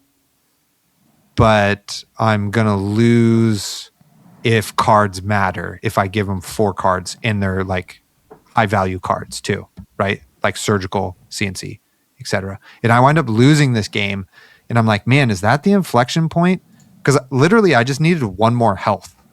You know, so even if I blocked with one of those cards, I would have survived the game because I wound up just blocking for 1 with a free piece of armor I had on boots, and then just taking that damage and losing Codex, and then sending kind of equivalent damage. And then I wound up losing because I died, and they were going to have, like, if they don't kill me that turn, I win. So I needed like literally 1 point of health. And it's hard to know if that's the turn or if there's another turn where I leaked one and I didn't need to, etc. So like, that's something I thought about, was like, okay, I'll just make that decision different next time if I'm in a similar situation, And then Sunday rolls around and I only lose 2 games. And those 2 games, like, my gravy game was super great. It was against Kinney. It was like one of my favorite games I played all weekend. It was super tight, super good, excellent game. And then the other game I lost was like the Acilio game, right? And I like usually feel pretty good into Acilio, and they just like literally had a 51 damage combo turn that I couldn't do anything about. I blocked with 5 cards, 2 of them blocked for 4, and then they just like basically put me to 2, spell void 2, and then they kill me like with a spell on the next turn, and I'm toast. And there's like not a ton of decisions there that I could have made. So I'm just like, radical acceptance with that one, etc. But if I had let day 1 affect me more, I don't know if I would have done as well that next day. You know what I mean? Does that make sense? This is a long story. I don't know if this even matters at this point. Sometimes I feel like after I talk and I'm just continuing to talk, I'm like, have I been talking too long? And I'm looking at your guys' faces, and I think it would be different if we were in person. But anyway. No, I mean, I was with you. Thank you. Now that Taylor stopped yapping, we could finally. Yeah. Blake's usually thinking about what he's going to talk about for 10 minutes after. I think Blake's playing Talishar, I think is what's happening. No. Well, all right. Talishar, is anybody having trouble with Talishar ruining their computer? No. Okay, well, that's why I haven't been playing Talishar recently, because it makes me restart my computer every time. And it's very frustrating. I haven't played on Talishar because every time I do it, people just are rude. They're like, can you hurry up? I'm like, I'm learning to play this deck. I don't know what to tell you. I'm in the casual gaming section. Like, what the fuck? Leave me alone. And then I just get mad, and then I just either quit or play poorly on purpose, and it sucks. It is funny, that thought process of I'm learning, and you're like, maybe make a mistake, go a little quicker, what happens if you don't play optimal? I get it. It's not even optimal. It's just I'm learning what the cards fucking do. You're the one on the other end. I can tell. Oh, I know. I need to play fast. I'm supposed to get 30 of these games in the next 2 hours. I'm just not going to play Ira from now on. He is always posting his like, I only played 4 minutes of this 25-minute game. He loves posting that. Bro, it's annoying sitting there for 21 minutes, though. That's how... Flesh and Blood is not a fast game. Very rarely. Like, is it like always a fast game? It's usually a long game. Just because you're on Talishar doesn't mean it should be shorter. Yeah, 55-minute rounds, baby. That's all I'm saying. Blake, any other questions for your last couple cards in your deck? Do you feel like you have a newfound appreciation for how you're going to approach it, or are you just going to give it up and try a different deck? I think one layer of it is I need to play more decks that people tech for instead of playing decks that need to tech for decks. And I know that didn't make sense of, well, Majin Bay and Bay Majin, the other top 8 guy, they had different things, and it's like, okay, you're going to run into that anyway. But I think I played Aurora for the first couple months that she was out, and I was having way more fun and crushing people, and people had to tech for, Aurora's going to run me over if I'm not careful. And boy, is it way more fun to play as Aurora than teching for her. And there was a layer of that with, like, I've thought about this in playing Syndra. I got all the cards for Syndra pretty early on and did that for a couple things until one person would keep showing up with Jarl to make sure I lost one round of an armory, and you're like, I think I should have stuck with both of those and played those more, and like, but it's just so soul sucking of like, how is Syndra gonna beat Jarl? And then you watch people not on camera, but you watch like, oh, this person Gravy is gonna play against the Syndra. The Gravy's screwed, and then the Gravy will beat Syndra in a top 8 of a matchup, and you're just like, what the fuck? Like, I've never beaten Syndra as a Gravy in my entire life, and it's like such a joke around us of like Syndra crushes Gravy, where you're just like, how is this freaking possible? Where you're like, there's no laws in Flesh and Blood. Like your 4% matchup, I'll figure out a way to lose that just as much as I lose a 96 matchup. I don't know. I feel very negative about the game and me getting better at it. And I feel like I'd be better at it 5 years in. So it's kind of like I'm either going to zag and go more casual, or I need to just play aggro. Like, hey, Blake, the game is very aggro slanted. Play aggro as many and as fast and as hard as you can, and maybe that'll make you happier. Quit playing fucking warrior. I think you have to determine what your goals are in the game. You know, like, are you trying to just have fun? And then if the answer is yes, or the answer is I want to win, or the answer is I only have fun when I win, then you have to be really honest about what that means, because you're deriving the entire pleasure of the game from one condition, and you are not, no one's able to win every single game. And so it's kind of figuring out how to balance that.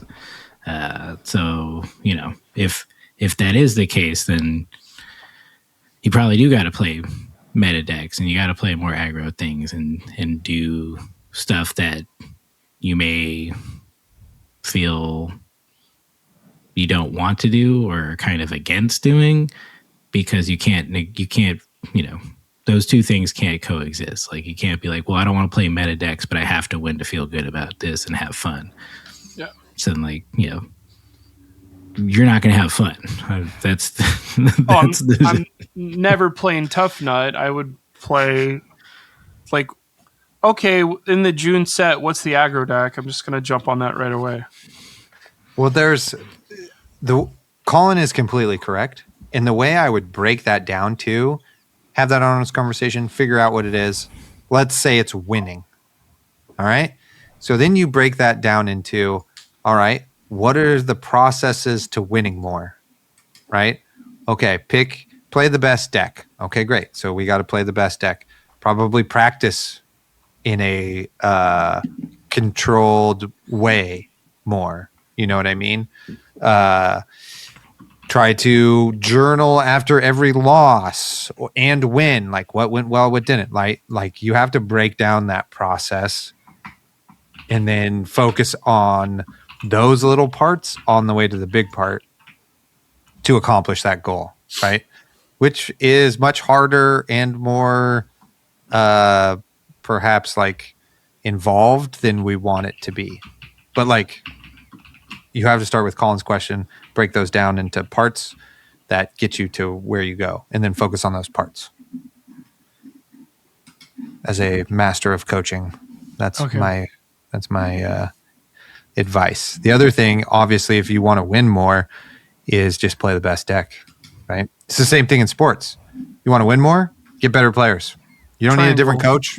Just give that same coach better players and they'll win more. It's the easiest thing to do.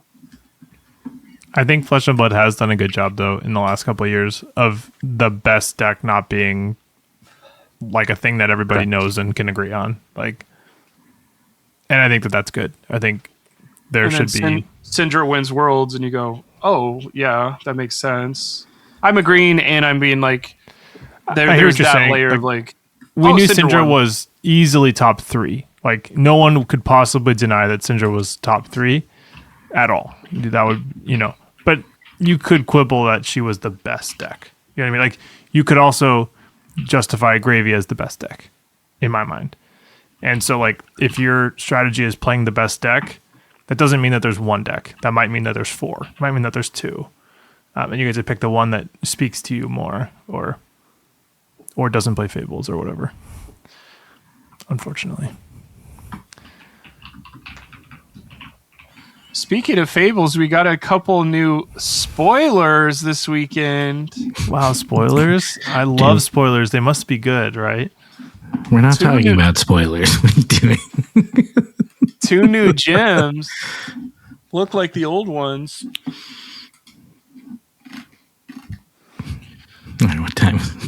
It's the same old song. There's no new cards. It's so annoying. That's not true. We have a Zenith Blade for the Hala Armory deck. 1 for 3. Gets go again if it's sharpened. Shout out to Zenith Blade. Probably sickest blade name so far. Raiden? All I heard was static noise, so I don't know. Is Raiden? Maybe it's just my end. Is it Raiden Blade? I don't believe so. It's just called Raiden. No, it's not. It's Raiden Dustbane, dude. Yeah. Hell yeah. Imagine not knowing that. Still doesn't have Blade in the name. Duskbane. Whoa. We're not talking about weapon names. That's a whole other tier list for when we don't have any content, which we will definitely do. Which, you know what? Talking about blades, baby. Thanks, Flesh and Blood, for getting us all these brand new cards for us to go over so we have content. I'm going to just go, okay, Hala and Zenith Blade. Now that we have the hero and the sword, are you guys excited about this? Not yet, Chef. No. What about you, Taylor? Never was going to be. I don't know. I mean, no, but it's what did Scott say in the Discord? This certainly asks more questions than it answers any. Right? One note on this. This is an Armory deck Origins. Okay? We've seen exactly one of these before. It was Jarl. Jarl got a very odd equipment piece that is very fundamental to his game plan with the gauntlets. I'm going to be open to the possibility that there is a weird piece of equipment or offhand that makes this more interesting than it currently appears. Let's do it. But as of now, it's obviously very weak and very uninteresting as it stands. They're not stupid. There's going to be something in here that makes it make sense. Oh, you said something I disagree with. I don't know. You said they're not stupid. I think they could be stupid on this. It's a standalone product that they need to sell. The product will have something that makes it contextual. Like, and if you think that's not true, that's like crazy. Like, of course it will. No. Like, I'm trying to joke as hard as I can right there. So we have Dorinthia, we have Bolton, we have Fang, we have Kasai, we have Olympia. This is Hala. Correct. None of those warrior heroes have LLs. Some of them have been around for 6 years. Some of them have been around for 5. Kasai's been around for 2. She has almost as much as whatchamacallit. I am looking for higher rate cards in warrior. I legitimately am. I think Fang has his 150 points. Maybe it's 175. I was looking at earlier. Maybe it's 125. I know it's either one of those 3. 125, 150, 175. He has those points because he's got the 0 for 4 dagger buffs. Those are crazy rate. 0 for 4 draw a card. 0 for 4 mark your opponent even. And then Hunt's End, that's another 0 for, what is that? 6 value or some shit. So it is like, but you got to jump through this hoop. So whenever I see Hala pay 3, sharpen your sword, which basically says buff 1. So pitch a blue for 1 damage. And then your sword says, if your blade is sharp, it gets go again for the first attack. So hero power sharp. Maybe there's going to be some other cards that say sharp. I don't think it would be on an equipment piece because it's already on the hero power. That would be a double, like, what's the point? So I need to pitch a blue and then another card to swing with go again. Four cost that. So I think she's going to be a blue heavy warrior. We haven't really had a blue heavy warrior, but I think one other thing that kind of sucks about why haven't we had a blue heavy warrior? Warrior has some of the worst blues ever. The majestic blues are legitimately 2. Assassin would like a word with you, please. Unless my name's new, which I've LL'd, so it doesn't matter. I mean, Huntsman has... Arachne's got multiple whatchamacallits. All right, specializations that are blues. Play a blue contract card. Tell me how good it is. Well, they come in for 2 damage instead of 1 for all. So this is worse somehow. So I think something that's frustrating for me is I want to... other classes, I want to see the powers dialed back a little bit. And it's not warrior that I think needs to get dialed back. I think it needs to be power crept a little bit of like, can Hala play Dawnblade? And it's like, okay, only if you do this stuff. I see everybody saying Dustpath Pilgrimage. That's a card nobody's really played in a while, but that will be probably an instrumental card for her. And I would even assume it's going to be in the Armory deck.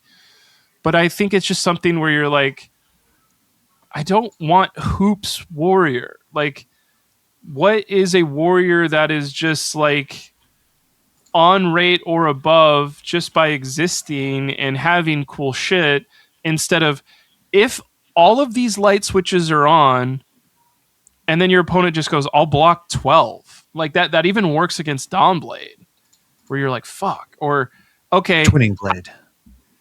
Yeah, like, okay, cool. That works against... you need to hit for your hero power for Kasai. So anyway, I'm just kind of like seeing that sword. I guess the hero power was bad enough that the sword was never going to be good, unless it was like, if you sharpen your first attack, costs 1 less. And then it'd be okay. Zayne's whole thing is correct, right? There's got to be cards that are going to interact with sharpen. We're going to have Iron Song resharpen that says sharpen your sword, it costs 0, give it +3, right? Or we're going to have sharpen steel again. It's a non-attack that gives your sword +3 and sharpens it. You know what I mean? Like, we're going to have that stuff to make this good, because the weapon has to be good for this hero to work, right? Jarl has Summit, but there's a plethora of Guardian weapons that he can play with, right? Because dumb question for you guys: Jarl has 126. He's been out a year. Is Jarl, our first Armory Origins, a success? Absolutely, yeah. Yeah, it is. 100%. We've praised Jarl a many time on this podcast for dope ass design and it just being good. A good deck to have in that zone. It's playable and has a really cool flavor to it. Am I wrong? I needed to refresh here 2 seconds. Let me make sure I said the right number for Jarl. I swear, the holodeck, 136. the date is not on the website anymore. I found it since, but I had to Google it. I think it was April, right? It's April, yeah. But they changed the like forecasted stuff. Like when stuff is coming out is not on there, or at least the holodeck isn't. But yeah, I mean the deck. Anyway, the deck's going to get a lot of tools. Yeah, it has to. It has to. Because all warriors still have fit the design of they're a pain in the ass to block. You know? You can't just block 12 every turn. They like punish you, get around you, etc., right? Like that's their whole deal. And once you learn that, then you can have game into them. But, you know, she's going to have the same thing. I'm excited for Hala. This is not a great spoiler. It doesn't get you psyched. But It should have been a 2-piece. It should have been sword, which is underwhelming. Bang, here's the thing that makes it make sense. Here's the gauntlet. Yeah. I think this is where my frustration is like, hey guys, make sure you turn in on Martin Luther King, where Max Ferocity shows you the new spoiler card for Hall of Goldenheim. And it's like, whether you're like, congrats, Max. You've put so much effort in this. We're so proud of you. But it's like, I play the game because I like the cards. And this card is so underwhelming without, like, it would be like, come pay attention. This is what a toughness token is. And you're like, God damn it. Show me the fucking deck. And it's in April though. And you're like, why did you guys announce Hala in November at Worlds if it's not coming out until April? That's 6 months later. Like, have a real announcement at November then. And hype, then being, bro, for hype. It's not hype though. It's literally pay. You can touch this stuff in 5 months. And then it's like, by the way, the hero power is the worst hero power you've seen on a warrior yet. A class that has 0 living legends. See you guys later. You're like, oh my God. But we're 2 weeks away from the spoilers for the set. So hope that's good. I mean, it's going to be a crazy weekend. I do not agree with the structure of the schedule at all. I think this should be spaced out, as we've said 100 times. But now that we're getting close, it's going to be like a blitz of 1,000 cards in 2 days. Zayne, are you going to London? No. Taylor, Blake, are are you? you? Going to London? No, I'm not going to London. Me and Zayne went in April last year. True. Yeah. It's your guys' turn. It's your guys' turn to go to London. See you there, Colin. You know what? I would go to London if I knew of the cards that were going to be there. Like, it's just the exact opposite for me of like. Well, you can't. It's sold out. That's weird to me. Of like the hype is there. People are hyped. I mean, I'm hyped, but I wish spoilers would happen. You know? How are they going to do? They're doing like a limited thing, even though it's not a draftable set, or what are they doing? So for the world premiere, Yeah. from what I understand, you get a random 2 decks, one from chapter 1, one from chapter 2. Oh, that shit. Yeah. Which they come from the same. They come out at the same time, which I thought I didn't realize. I was like, oh, chapter 1 comes out first, and chapter 2, but they just are the same. So I don't know why that. Also, I still don't know why this format's called Silver Age. I don't know why anything's called anything in this game. So you get those 2 chapters. Yeah. You get those 2, and then I think you get X number of packs, and it's like kind of a lot, I think. And you get to show up against your opponent. You could have altered the deck if you wanted, and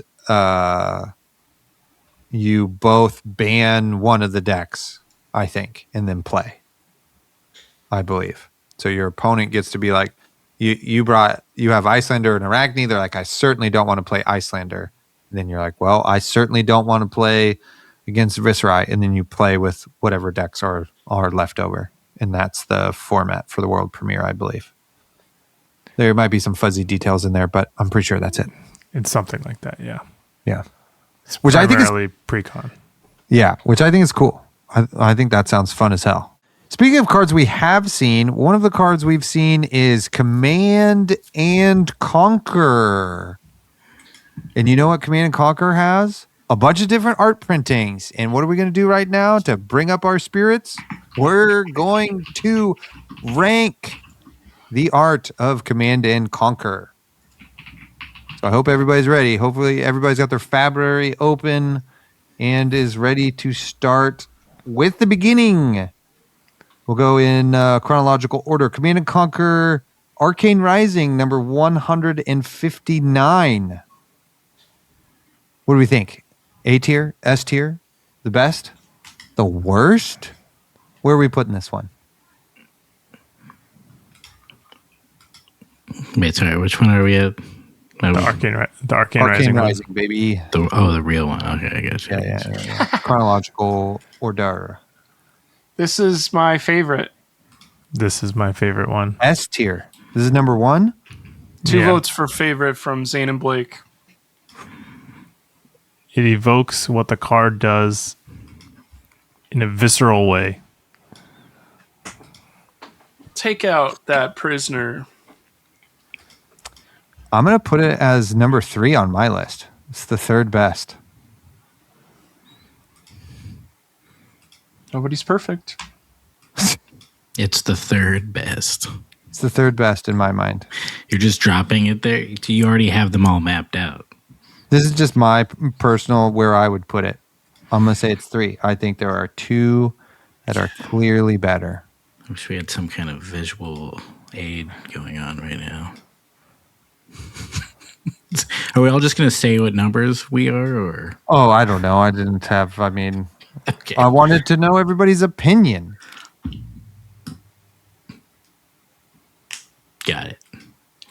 I Where's it haven't land for you, seen the Colin? I haven't seen the Kasai one in real life yet either. Colin, you want to? Yeah, where are you putting it? The original one's up there. I don't know if it is my favorite because the Dynasty Fable one is pretty sick looking. Which that is the second one printed. So that would be the next one. I mean, there was also a white border. We could rank that one. That one's Oh yeah, that one's in here. That one's an extra printing. That one drops a couple. Putting that one in there. Okay, not a white border fan. That is kind of the next printing is History Pack number 360. White border Command and Conquer. Same art. Borders white. Where does that put it for you guys? Not ranked. Unranked. Disqualified. There we go. Yeah, I'm going to put that one at the bottom as well. Not great. Thank you, producer Colin, for doing that. Appreciate that. Okay, we can just quickly move on. Unless, Blake, you love white border CNC. No, I'm just counting different arts. Next up is Dynasty 000, the Fable of Dynasty. Command and Conquer.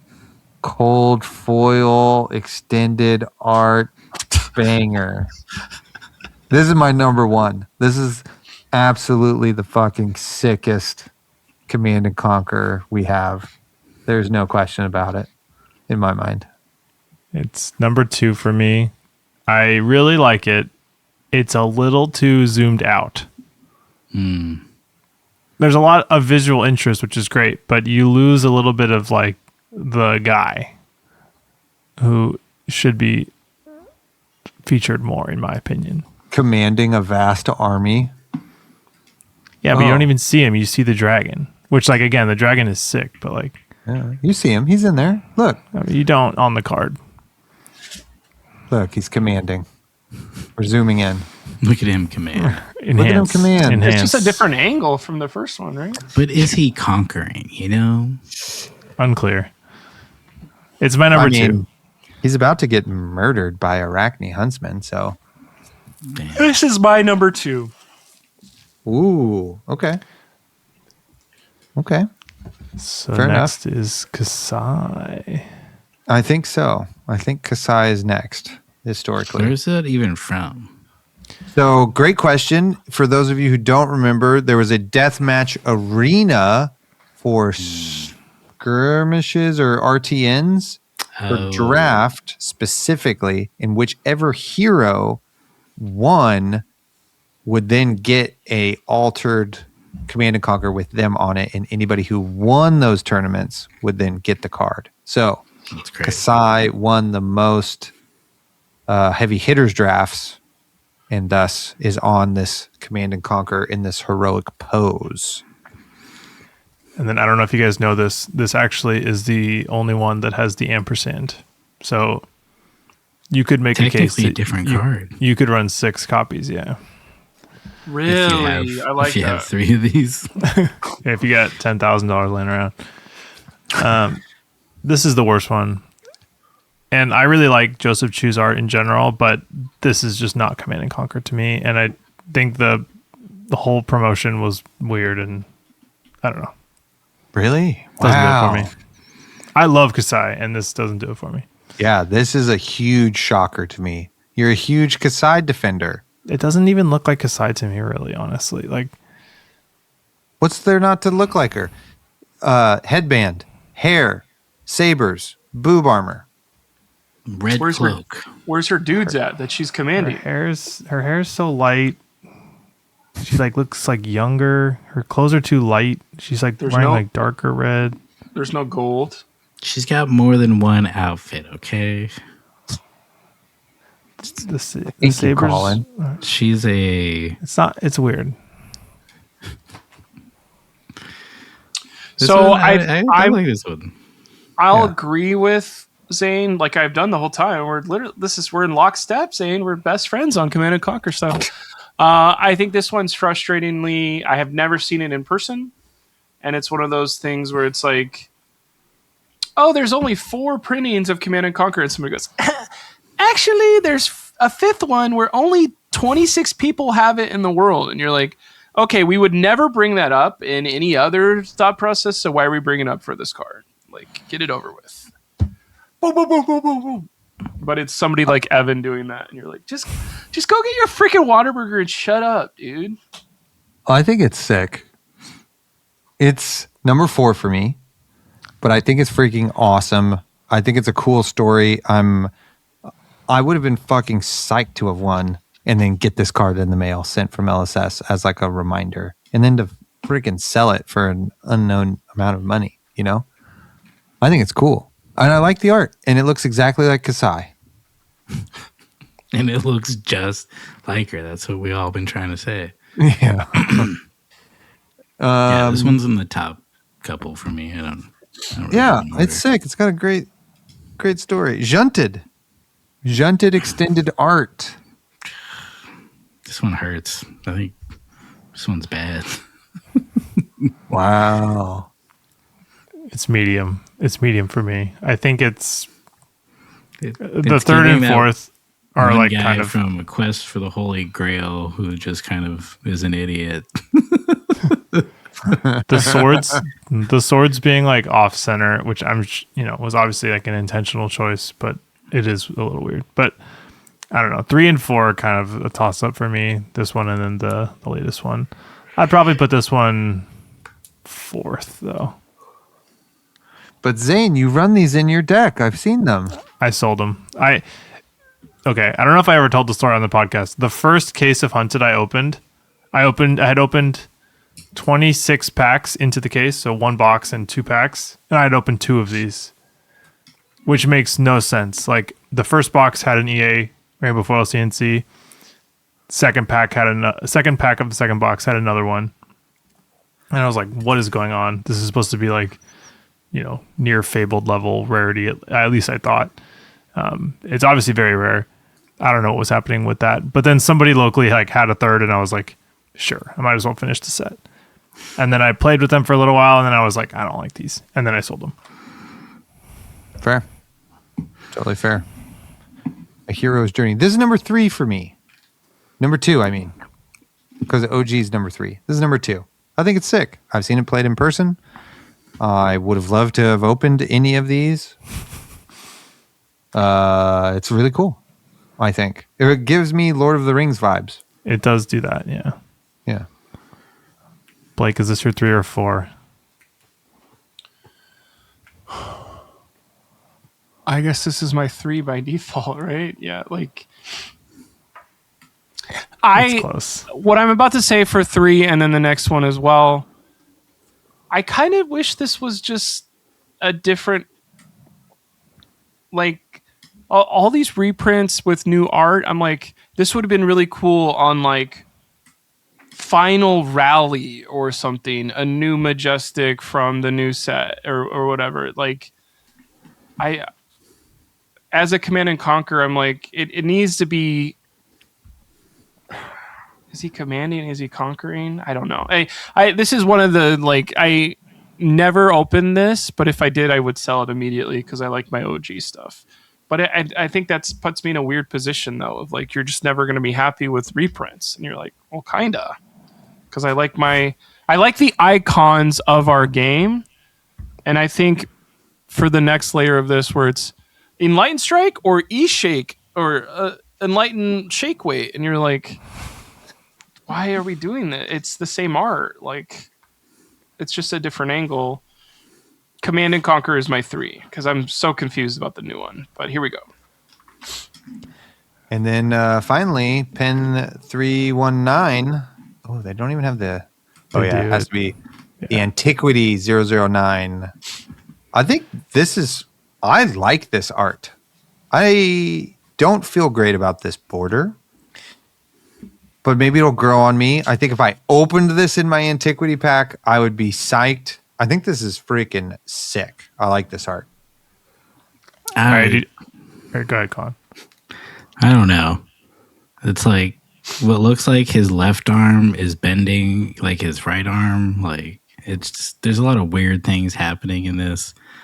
And there's like, it's like a weird depth thing. Like, it's like, it looks like we're in space, but then it's also like, well, no, there's like a mountain back there, but there's like space nebula clouds around these guys. I don't know. I'm just like, I appreciate the kind of throwback of he's like kind of pointing like the original one, but that arm looks messed up to me, and like it's on the wrong side of his body.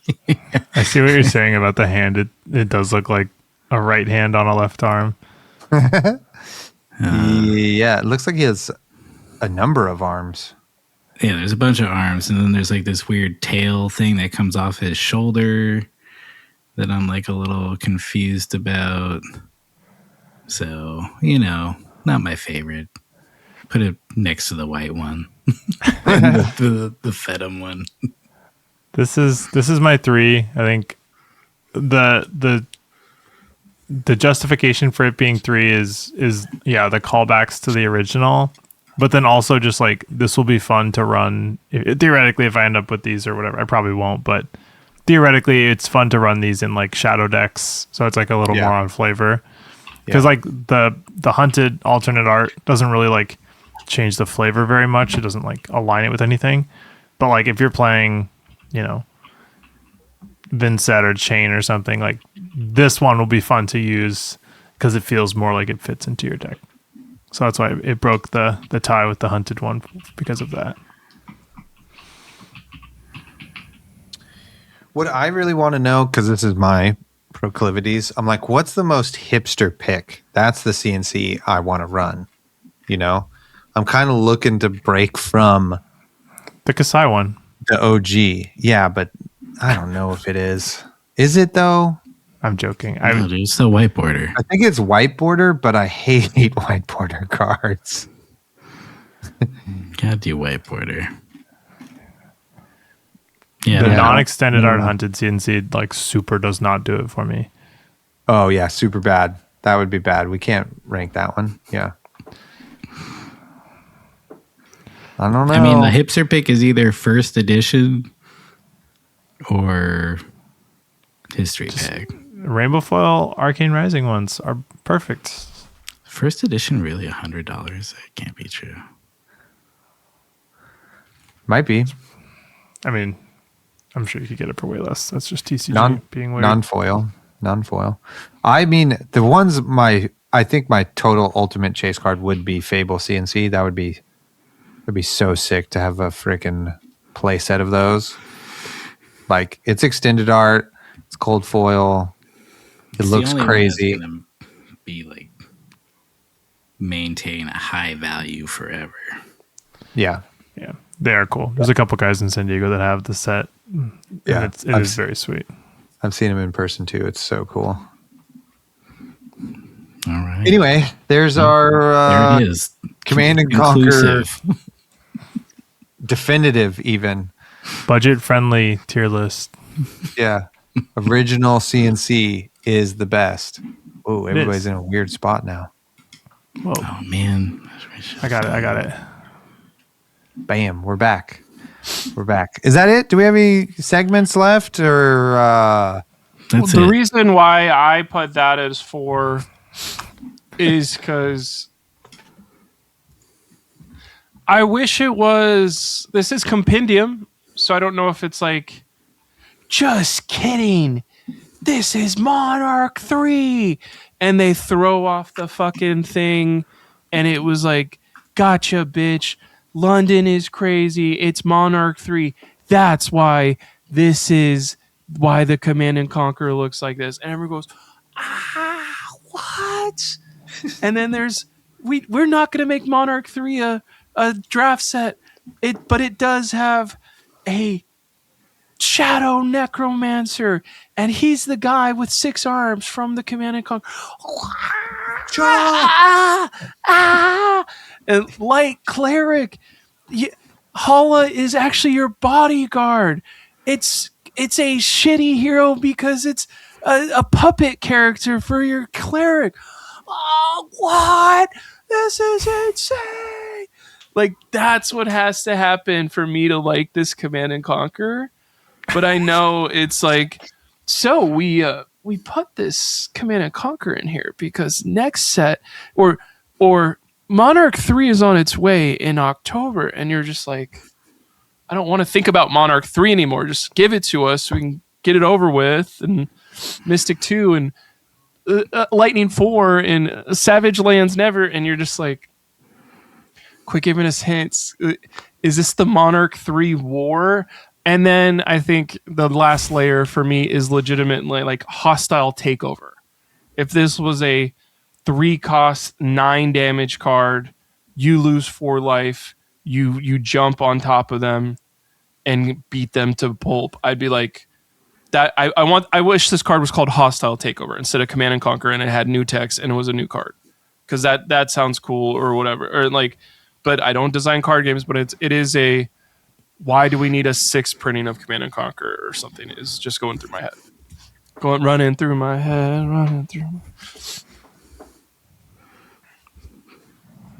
all right? There you go. You have it.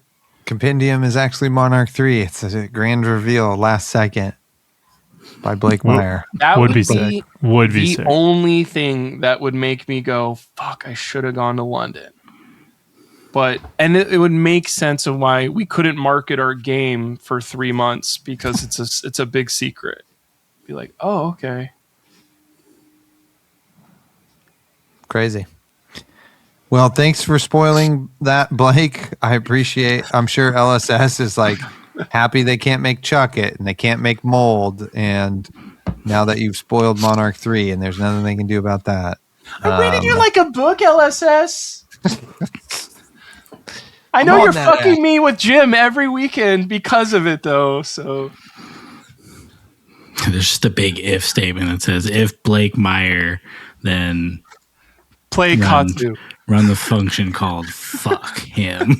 At least you get to play different people, Blake. I want to remind everybody out there, there are 4 people to play where I live weekly. And I can play those 4 people. Realistically, it's just Patrick and Levi. I can play those 2 guys twice a week, every week that there's not a real tournament that we have to drive 5 hours to go to. This is not a good way to get us to move there, Taylor. You're backfiring. No, if you come to move here, it will be better. He's and stuttering. I'm way cooler than Evan. I'm way cooler. All right, Zayne, you first. How's the real estate up there? Nice and affordable. Basically free. Compared to down here, yes. Yes, absolutely yes. Get some land with it.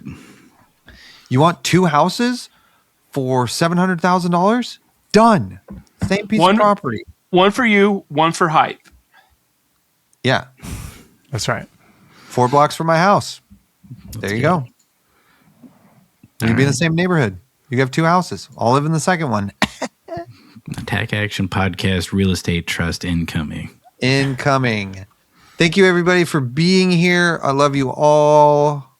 I hope you enjoyed me talking a lot. I bet it was great. I think I have some fans. And I know we got a bunch of fans of the podcast. Blake, stop playing Talishar. Put your hand in so we can end this podcast. Shit. I looked over for 1 second. Yeah. Your Talishar game. Okay, love you, everybody. Bye.